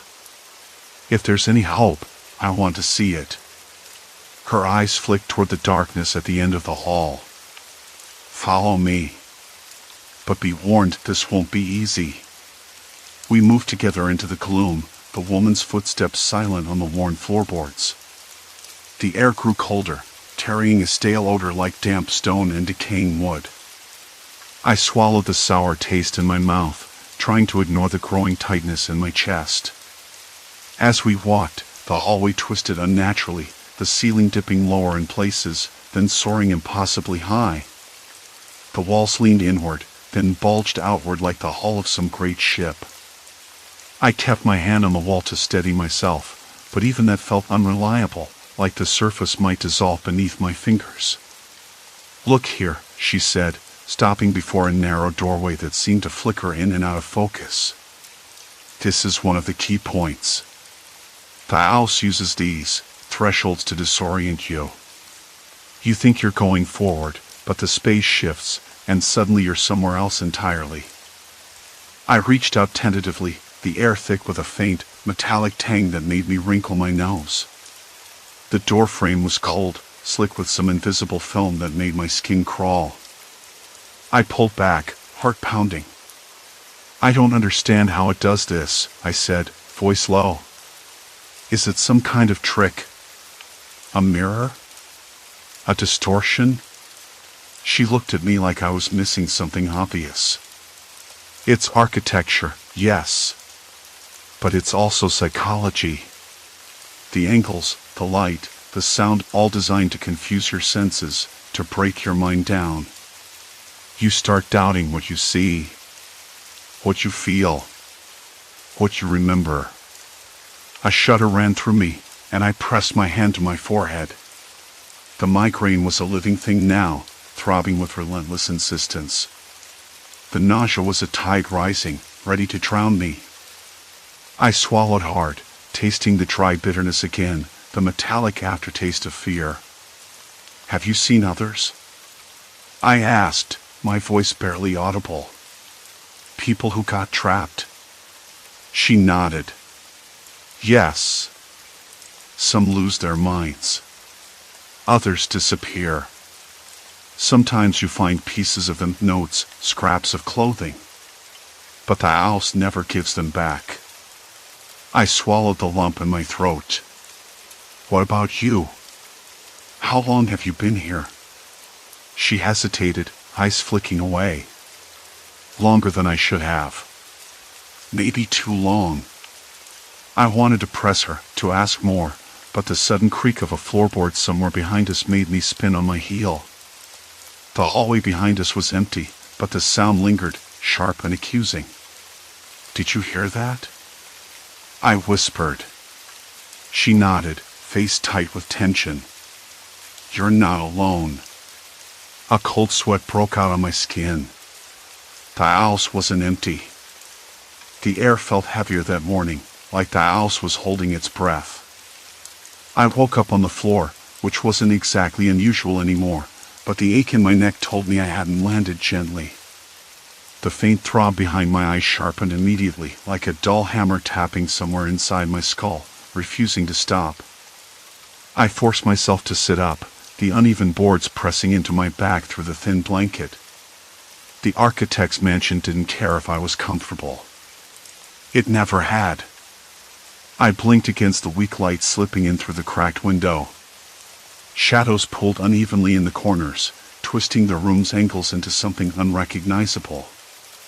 I had walked this hallway a dozen times, but today it felt like I was seeing it for the first time, an impossible geometry, like the walls were closing in and receding all at once. My stomach turned, cold sweat prickling at my temples. I swallowed hard, tasting nothing but stale dust and the faint metallic tang of tension. I stood, hands pressed against the rough plaster wall, grounding myself. The texture was harsh and brittle under my fingertips, fragments crumbling like dry earth. I had to move. Staying still only made the nausea worse, and the migraines worse still. But where? Every turn led to more confusion. Doorways that should have opened to familiar rooms instead twisted into endless corridors. I knew the house wasn't changing, it was me. Or maybe both. The screen door rattled somewhere outside, a soft but persistent sound that made me flinch. I strained to listen. No footsteps followed. just the wind teasing the old hinges and the distant bark of a dog. The world beyond these warped walls was still out there, normal and unyielding. But I was trapped. I stumbled toward the kitchen, hoping to find water or something that might settle the storm inside me.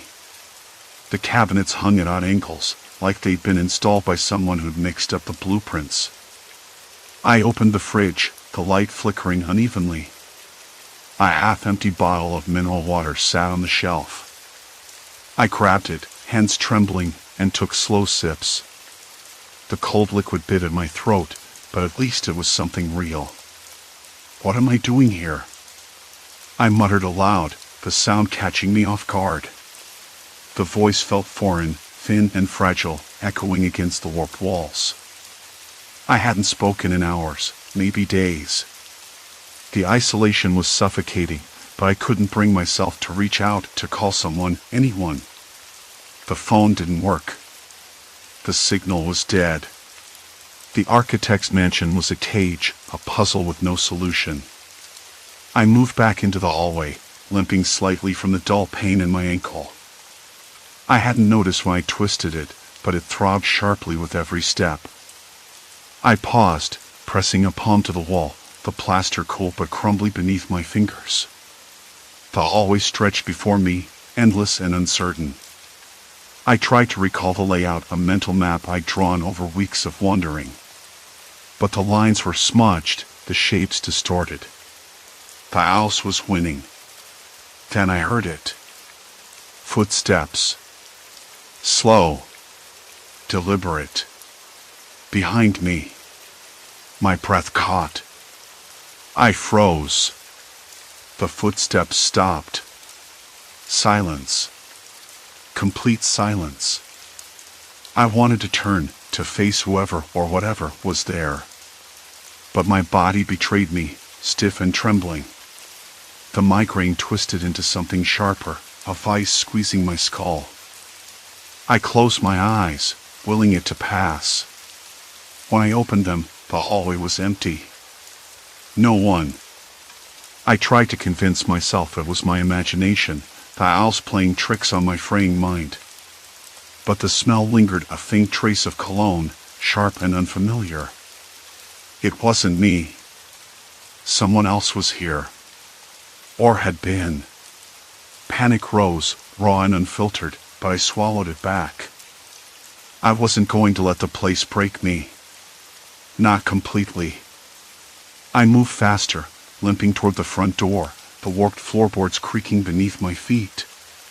The door was supposed to be locked, bolted from the inside. But when I reached it, the latch was loose, swinging slightly on its hinges. A draft slipped in, carrying the scent of rain and damp earth. I pushed the door open with a cautious hand. Outside, the world breathed again. The sky was a pale gray, the clouds heavy and low. The trees swayed gently, their branches rubbing softly against each other. I stepped onto the porch, the boards cold and slick with moisture. The nausea still churned, but the fresh air was a balm. I looked back at the house. The windows stared like blank eyes, the angles sharp and cruel. The mansion had held me captive for too long. But here, outside, I felt something I hadn't felt in weeks, possibility. I sat on the porch steps, hands folded in my lap, and let the rain begin. It was gentle at first, then steady, soaking through my clothes and cooling the fever burning in my skin. The sky darkened as the storm moved in, but I didn't move. I just sat there, listening to the rain patter against the wooden porch, to the distant rumble of thunder, to the steady beat of my own breathing. I thought about the footprints behind me, the faint cologne, the feeling of being watched. The house wasn't haunted by ghosts or spirits. It was haunted by something much more human, secrets, memories, the weight of isolation. I wasn't alone in that. I never had been. The migraines, the nausea, the endless corridors, they weren't just tricks of the mind. They were symptoms. The house was a reflection of my unraveling. But sitting there in the rain, I realized I didn't have to let it consume me. I could leave. I could walk away. I stood slowly, the cold rain stinging my face, and turned my back on the mansion. The door creaked behind me, the sound final and resolute. The impossible angles, the warped hallways, they were no longer my prison. I stepped off the porch and onto the muddy path leading away from the architect's mansion. The nausea still lingered, the migraine pulsed faintly, but I was moving forward. One step at a time. And that was enough. Story 6, Eastbrook Crossing, a town out of sync. It was the kind of morning that smelled like damp concrete and crushed leaves, sharp with the faintest bite of coming frost. I should have stuck to the main road. The air was still cool enough to fog my breath, and I tugged the collar of my jacket up as I stepped onto the first plank. The bridge swayed gently underfoot, a slow pendulum moving with the breeze, the river below murmuring secrets I didn't want to hear. I tried not to look down. I never liked heights, even on something as pedestrian as this. Halfway across, I noticed something odd. The sign at the far end, the one that usually read "Welcome to Eastwood," was different. Not the usual green with white lettering, but a faded blue sign that said Eastbrook. I blinked, stepping back, the wood creaking beneath me as the bridge shifted again. The river smelled sharper here, like iron and damp earth. I told myself it was just the light playing tricks. The morning sun peeked through the bare branches, casting uneven shadows that made everything look off-kilter.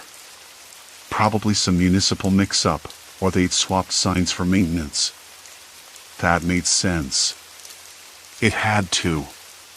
By the time I reached the other side, my fingers were numb, and the soles of my boots left faint wet prints on the cracked pavement. I scanned the street, expecting the usual faces, a few early risers, the barista at the bakery setting out chairs, Mr. Jensen watering his front garden. But the street was quieter than usual. Too quiet. I passed a woman standing outside a corner store, her eyes flicking past me, unseeing. She was humming something, a soft tune I almost recognized but couldn't place. When I tried to catch her attention to ask for directions, she turned her head sharply, her lips tightening, and muttered, "You're not from here." Her words hung in the air like a warning. I frowned and kept walking, the uneven sidewalk pressing into the soles of my shoes. The air smelled of stale coffee and something like burnt toast. I passed a man sitting on a bench, his gaze fixed on a worn paperback. I nodded politely, but he didn't look up. When I said good morning, his eyes stayed glued to the pages, and his lips moved as if he was mouthing words to himself, not reading aloud, but reciting. It gave me the creeps. I told myself to shake it off. Maybe I was just tired. The last few weeks had been a blur, long shifts, little sleep, and a constant background hum of unease I couldn't quite place. But this felt different. Like I'd stepped into someone else's world, one that mirrored my own but was just out of sync. I found the cafe, a small brick building with faded white paint flaking off the window frames, just as I remembered. The bell above the door jingled as I pushed it open, the rich aroma of roasted beans and cinnamon greeting me like old friends. For a moment, relief washed over me. Here, at least, things felt normal. That's when I saw Claire behind the counter. She looked up, paused, her smile faltering. "You again?" she said, voice low, uncertain. "Do I know you?" I blinked. "I work here," I said, hoping I sounded steadier than I felt. She shook her head, brows knitting together. "I'm sorry, but you must be mistaken. This is Eastbrook. You're not from here." The words hit me like cold rain. I stepped back, the floor seeming to tilt beneath me. "No, I'm sure." "Do you want me to call someone?" she offered, voice softer now. I swallowed, the taste of metal rising in my mouth, and shook my head. "No. I think I took the wrong way crossing the bridge." Claire's eyes narrowed, searching mine. "You didn't cross the bridge at all today." I looked down at my shoes, at the dampness clinging to the leather. The scent of damp earth was stronger here, heavier. My throat tightened. "I did," I insisted, though a part of me hesitated. Outside, the wind picked up, rattling the window panes and sending a shiver down my spine. The cafe's warmth felt suddenly fragile, like a thin barrier against something unseen pressing in. I noticed then how quiet it was outside, how no one passed the windows, how the usual morning bustle had vanished. I left the cafe with the same shaking certainty that I was losing my grip on reality. The bridge, the signs, the faces, they were all wrong. But if I hadn't crossed it today, then where had I been?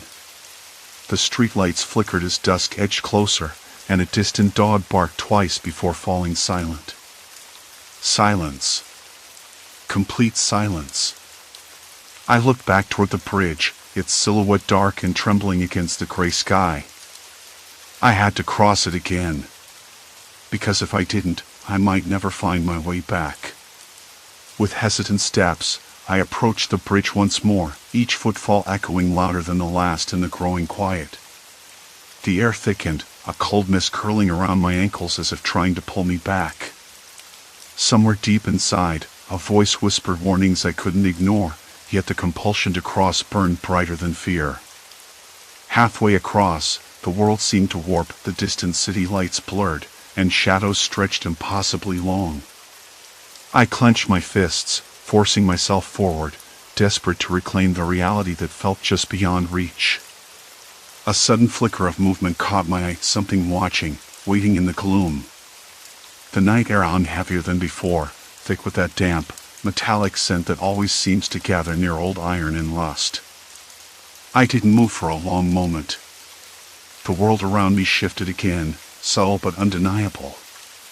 The street lamps on the far side blinked out one by one, plunging the far end of the bridge into darkness. No cars passed. No footsteps echoed. Just silence, save for the distant, low growl of the river beneath. It sounded angry tonight, as if the water itself was warning me to turn back. But I didn't. I crossed. The second time, the distortion was worse. The signs had all changed. Not just misplaced, but different altogether. Maple Street became Marble Street. A storefront I recognized as the old bakery was now a dusty flower shop, the window empty except for a single wilted rose. A man in a gray jacket passed me, nodding vaguely, but his eyes were blank, like he was searching for someone else entirely. I stopped him. "Excuse me, do you know where the bakery is?"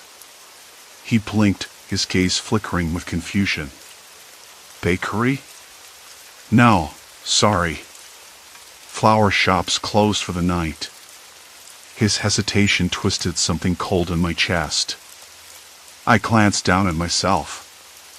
My jeans were the same, my jacket the same, but my hands, they felt strange. Thinner, almost numb.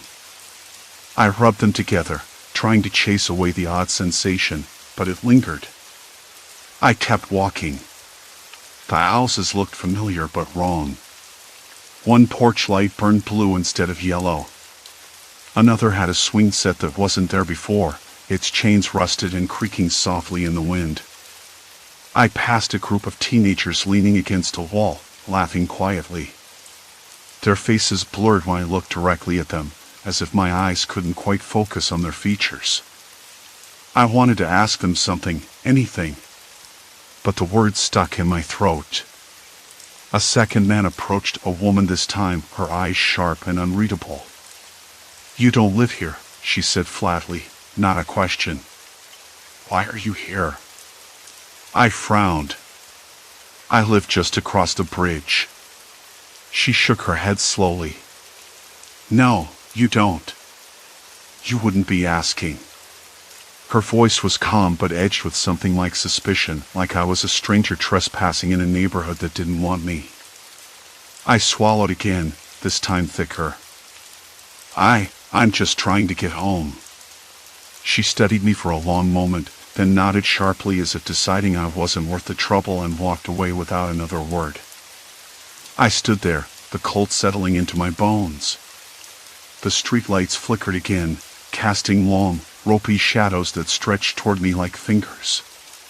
The air tasted faintly of decay, something rotten buried beneath the pavement. I rubbed my arms, trying to shake off the creeping unease. I had to find a clue. Something concrete. My steps took me toward the small park at the end of the street, the one I remembered from childhood, with its cracked benches and faded playground. Except tonight, it was overgrown. Tall weeds choked the paths, and the swings hummed still, the chains silent and thick with cobwebs. A thin fog curled low around the grass, softening the edges of the world. I crouched near the base of an old oak tree, fingers tracing the rough bark. Then I saw it. A scrap of paper pinned beneath a jagged nail, fluttering weakly in the breeze.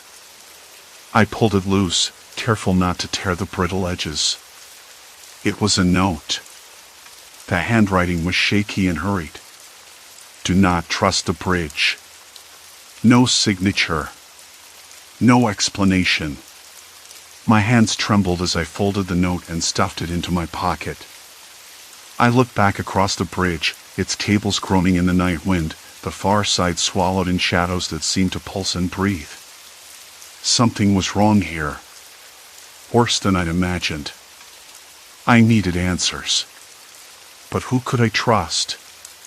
The people on the other side didn't recognize me. I didn't recognize myself. The thought made my stomach twist. I made my way back, crossing the bridge again. The world shifted yet again, but this time something else changed. The movement I'd seen earlier was closer now. Not a shadow, but a figure. Standing just on the edge of the light, watching. I stopped. My breath caught. "Who's there?" I called, voice barely above a whisper. No reply. Just the distant howl of the river and the creaking bridge. I stepped forward. The figure didn't move. Closer now. I could see the outline of a man, tall, thin, and impossibly still. His face was hidden beneath a hood. Then the street lamp flickered violently and went out. Darkness enveloped us. My heart hammered louder than the river's roar. I took a step back and nearly stumbled over something lying on the ground. A phone. Screen cracked, but still glowing faintly. I picked it up. The screen displayed a photo. Me. But not the me I knew. A version of me with hollow eyes and a grim expression, standing on the bridge, staring back. Cold fingers of dread wrapped around my chest. I slid the phone into my pocket and didn't look back as I hurried across the bridge once more. Whatever was happening, it wasn't just about a shift in geography or memory. It was something deeper. Something waiting for me to cross again and again. The bridge wasn't just a boundary between two places. It was a gateway between who I was and who I was becoming. And I wasn't sure which side I wanted to be on. The river's roar was still hammering in my ears when I stepped off the bridge, but something had shifted. I slid the phone back in, fingers numb, and looked up. The street lamp that had gone out was now flickering erratically, struggling against the darkness like it knew it was losing a fight. I hesitated, breath puffing in white clouds, the cold biting through my jacket. I wanted to turn back, to cross the bridge again and return to the side I thought I belonged to. But the feeling that something had caught me, hooked me, was too strong. Like sinking into quicksand, the more I fought, the deeper I sank. I took a step forward. The street ahead was quieter than it should have been. No cars passed. No distant voices. Just the occasional drip of water from the eaves and the faint rustle of dead leaves skittering across cracked pavement. The air smelled faintly of wet concrete and something else, metallic, like blood or rust. I swallowed hard, trying to shake the nausea that crept up my throat. There was a man standing in the shadows across the street. Not the hooded figure from the bridge, this one was shorter, stockier, and his face was lit by the dull glow of a cigarette. He didn't look at me. Instead, he stared down the empty street, as if waiting for someone. I wanted to cross over and ask him if he'd seen the man on the bridge, but a cold knot tightened in my stomach. Something about the way he held himself, too still, too patient, felt wrong. I turned down the street instead, hoping to lose him in the maze of alleys and side roads. The buildings leaned in close, their cracked plaster walls smelling of mildew and something sour beneath. A stray dog barked once, then retreated into the shadows. I forced my legs to keep moving, each step heavier than the last, as if my body was resisting some invisible force. The phone vibrated sharply in my pocket. I yanked it out, heart jumping. A new message. No sender, just a line of text. You can't go back. My fingers went cold. I stared at the screen, willing it to make sense. Was this some cruel joke? A prank? But the photo from before, the faces that didn't recognize me, the way the world had tilted, none of it felt like coincidence anymore. I shoved the phone into my jacket and pressed on. The street narrowed, the buildings closing in like a vice. Windows stared down at me like empty eyes, some cracked, some boarded up. I passed a small convenience store, its door hanging open, flickering neon sign buzzing weakly. Inside, the shelves were half empty, but there were footprints in the dust. Fresh, as if someone had just been there. Then I heard it. Whispering. Faint. Almost drowned by the hum of the neon and the distant river. I stopped, heart thudding, trying to catch the words. It didn't sound like a language I knew, but it was definitely human. The voice came from somewhere inside the store. I should have run. I should have turned around and crossed back over the bridge while I still could. But my feet moved of their own accord, dragging me forward into the gloom. The interior was a mess. Broken glass glittered on the floor, and the air, cold and heavy with silence, was thick with dust and something acrid like burnt plastic. The whispering was louder now, coming from behind the counter where an old cash register sat, rusted shut. I reached out, fingertips brushing the cold metal. The whisper stopped instantly. Silence. Complete silence. Then a voice, low and calm, broke through the stillness. You're here because you crossed. I spun around. No one was there. The street outside was empty, the neon sign flickering with a dull blue pulse. My breath came out in short gasps, and I wiped sweat from my brow, even though the air was cold. Who's there? I asked, voice cracking. No answer. I backed out of the store, hands shaking. The street lamp outside buzzed erratically again, and I realized the shadows were moving. Not just the flickering light playing tricks. Real movement. Figures stepping out of doorways, leaning from behind cars, slipping through alleys. And none of them looked at me. None of them acknowledged I was there. It was like I was invisible. Or a ghost. I started walking faster, head swiveling at every sound, every movement. The bridge behind me was a block away, but the street felt endless, as if the world had stretched and warped in the dark. I stopped at a corner and pulled out the phone again.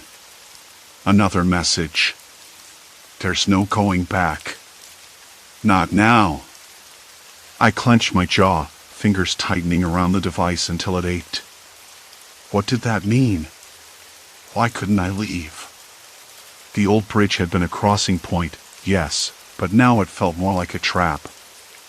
I heard footsteps behind me. Quick, light, deliberate. I didn't dare look back. Hey, a voice called softly. I froze. The voice was familiar, warm, almost gentle. Like a memory I couldn't quite place. "Wait," the voice said again. "We need to talk." I risked a glance. A woman stood a few feet away, her face half hidden in shadows, eyes sharp but not unkind. She was dressed like someone who'd been outside all day, wrinkled jacket, scuffed shoes, but there was something urgent in her stance. "Who are you?" I asked, voice barely above a whisper. She took a cautious step closer. "You don't belong here anymore. Not like this." I wanted to ask what she meant, but the words caught in my throat. Instead, I shook my head. "I don't understand. I crossed the bridge, yes, but I'm me. I'm the same person I was yesterday." Her eyes flickered with something unreadable. "That's the problem. You're not." I swallowed hard, the cold creeping deeper into my bones. "Explain." She glanced over her shoulder, then back at me. "There's a line you crossed. It's not just geography. It's time. Identity. Every crossing changes you. And once you've changed, the world on this side doesn't recognize the old you. And the old you can't come back." I shook my head again, disbelief knotting my chest. "That can't be true." She stepped forward, voice low but steady. "Look around. The faces, the places, they're all off. People don't remember you. You feel like a stranger in your own skin. That's because you are." The words hit me like a punch. I staggered back, mind racing. I looked down at my hands, searching for something familiar. The skin was pale, almost translucent under the street lamp's flicker. My nails were bitten raw. My fingers trembled. "Why?" I whispered, voice cracking. "Why me?" She didn't answer right away. Instead, she pulled something from her pocket, a small, folded piece of paper, and pressed it into my hand. "Because you saw it," she said simply.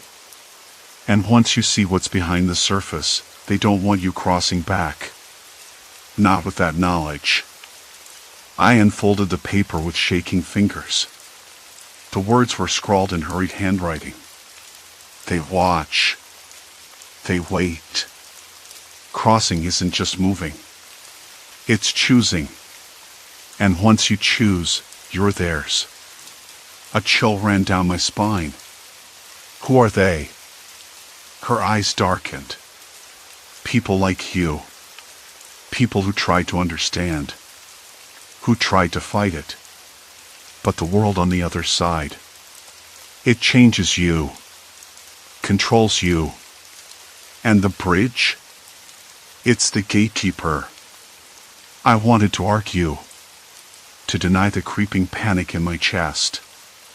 But deep down, I knew she was right. The street lamp flickered once. The chill in the air wasn't just from the night. It had seeped into my bones, twisting itself around my ribs like a cold wire.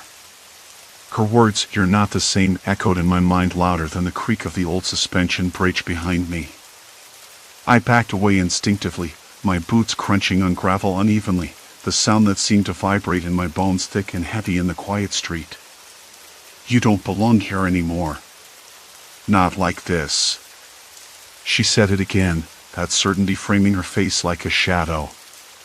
Her eyes held no warmth, only a sharp edge that sliced through the dim light. I wanted to ask her what she meant, wanted to push back against the idea that I was slipping into some unfamiliar version of myself, but my throat tightened. It felt like there was something lodged inside, a knot I couldn't untie. Then what am I supposed to do? I finally managed, voice rough and low. "How do I fix this?" She hesitated, then stepped closer. The scent of damp earth and faint smoke clung to her, mixed with something metallic like rusted iron or old blood. I blinked, trying to focus, but the street lamp above flickered, casting long, lurching shadows that danced across the cracked pavement. The noise of a distant dog barking fractured the silence, sharp and urgent. "You can't fix it." "Not really," she said. "The more you try, the worse it gets. The bridge's toll is your identity. Each crossing steals a piece, rearranges the pieces until the person you were disappears." I swallowed hard, tasting the bitter tang of fear on my tongue.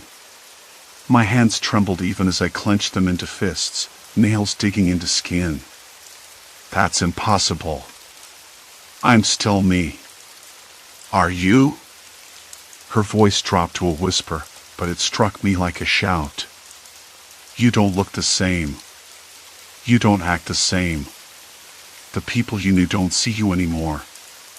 And you don't know who you are on this side." Her words weren't just a warning anymore. They were a verdict. Behind her, the street stretched out, a narrow corridor of dimly lit storefronts and shuttered windows.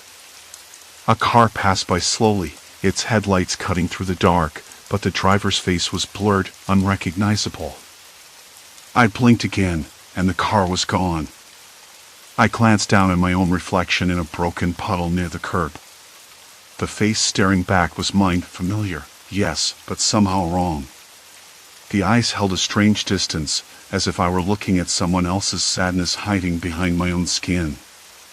I touched my cheek, rough with stubble that wasn't there before, or maybe it was. I wasn't sure anymore. Why doesn't anyone remember me? My voice cracked. Why do I feel like a stranger? She looked away, jaw tight, then back again. Because the world you left remembers you differently than the one you crossed into. It's not just geography. It's history, memory, identity. The bridge isn't just a bridge, it's a boundary. You can't cross it without paying the price. I stepped back, heart pounding so hard I thought it might burst from my chest. The street seemed to tilt, the buildings leaning in as if to listen. I wanted to run, to scream, but my legs were frozen. A sudden sound, a laugh, sharp and brittle, cut through the night behind me. I turned sharply, breath hitching. A group of people stood just beyond the flickering lamplight, faces half hidden in shadow. They were watching. Their eyes weren't hostile, but they weren't welcoming either. More like cautious, curious. Like I was a puzzle they didn't want to solve, but couldn't look away from. A young woman stepped forward, her smile tight, eyes scanning me as though trying to place a name that wouldn't come. "I don't know you," she said bluntly. "You shouldn't be here." I blinked, confused, heart sinking. "I live here." "No, you don't." Her voice was firm now, almost cold. "Not anymore. You crossed that bridge. That means something." I shook my head, desperate. "I'm the same person." "I'm not." "You don't get to say that." She cut me off. "Not here." The others moved closer, forming a loose circle. Their faces were familiar and unfamiliar all at once, like memories half remembered from a dream that slips away upon waking. "You've been warned," the first woman said. "This side doesn't want you. Not like this." The street lamp flickered again, then went out, plunging us into darkness thick and suffocating. A cold wind picked up, carrying the faint smell of wet leaves and something sour beneath them. I stumbled backward, hands outstretched, searching for something solid.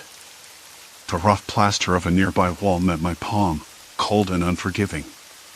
The group's voices murmured just beyond the edge of hearing, their words indistinct but urgent. My breath came in ragged gasps, the night pressing in on me like a weight. The bridge. I needed the bridge. I turned sharply, pushing through the darkness, my boots scraping against the uneven pavement. The bridge's cables loomed ahead, silhouetted against the moonlight, swaying slightly in the wind. But as I approached, I noticed something different. The bridge felt heavier, older. The boards creaked louder, the metal groaned beneath unseen strain. A thick fog began to curl around the supports, curling upward like smoke from a forgotten fire. The bridge creaked underfoot like an old throat clearing, each plank sighing beneath my weight.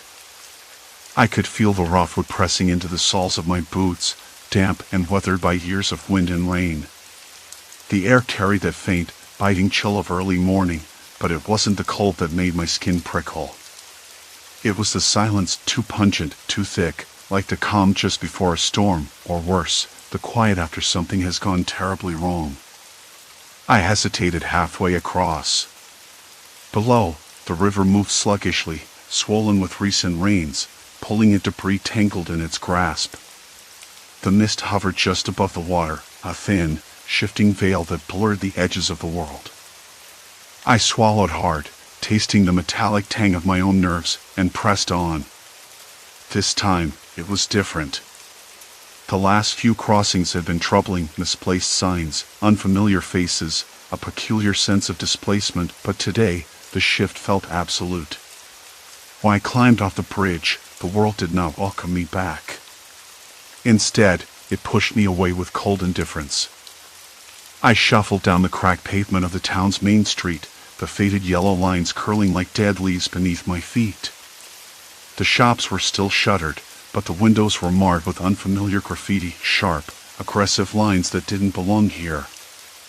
I passed the old bakery, its paint peeling in thick layers, and something inside me clenched. The bell above the door didn't jingle when I brushed against it. No one was inside.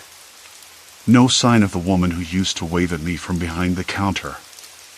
"Excuse me," I called out, my voice cracking in the empty street. "Hello?" No answer. Only the distant, intermittent bark of a dog. The sound was hollow, echoing off the brick walls like a warning. I tried to remember what had brought me here. What had pulled me across that bridge again and again. Was it hope? Curiosity? Or something more desperate, a need to find the person I used to be, or maybe to find someone who still recognized me? "What's your name?" a voice said suddenly, low and sharp. I spun around. A man stood leaning against the corner of a building. He was tall, with dark hair falling into his eyes, but his expression was unreadable, like a question scratched into stone. I stopped. My own name felt strange on my tongue, as if it belonged to someone else. "It's me," I said, hoping that would be enough. He blinked, then shook his head. "No, you're not. You don't belong here.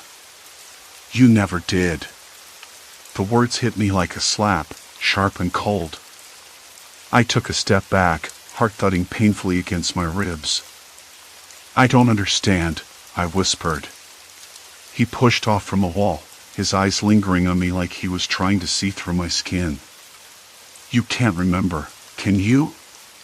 The other side doesn't keep people who don't fit." "Other side?" I echoed, confusion twisting inside me like a knot. "That bridge," he said, nodding toward the swaying cables behind me. "It's a border. Not just between two places, but between what was and what is. You crossed into a world that's not yours. And now, it's pushing you out." I glanced back at the bridge, its cables humming faintly in the wind. The realization sank in, slow and dreadful. Every crossing had chipped away at my identity, peeling back layers until I was barely a shadow of myself. The faces here, the streets, the smells, they were all wrong. I was wrong. But I had to ask. Why? Why me? He shrugged, a small, bitter smile flickering. "Because you tried to hold on. Because you didn't want to let go of your old life. But that world's gone. And so are you." The weight in my chest grew heavier, a tightness that made it hard to breathe. I looked down at my hands, trembling. They were mine, but not quite. I felt like a stranger trapped in skin that no longer fit. Is there a way back? The question slipped out before I could stop it. He shook his head again, slower this time. No, not really. The bridge doesn't just move you across space, it moves you through time, memory, reality. Every step changes things. You can't undo that. I swallowed, tasting bitterness that wasn't just in my mouth. So I'm stuck. Not stuck, he corrected. Lost. But lost can be found. His words were a riddle, but they sparked something fragile inside me. Hope, maybe. Or maybe just a stubborn refusal to disappear without a fight. I turned away from him and toward the bridge. The wind tugged at my jacket, cold and relentless.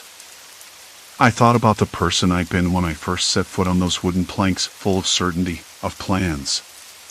And now I was someone else entirely. Someone who had to rebuild from the fragments. I stepped onto the bridge again, feeling the familiar sway beneath my feet. This time, I didn't hesitate.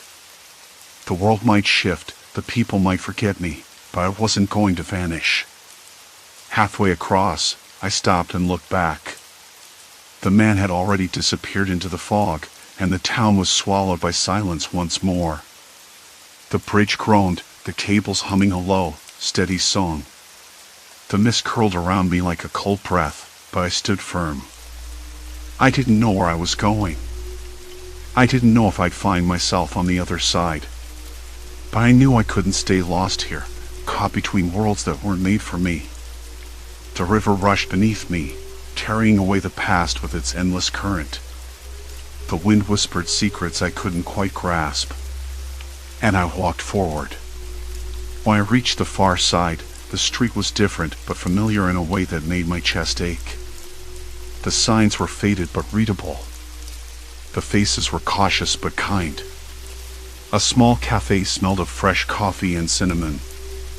I paused at the door, the bell tinkling softly as I entered.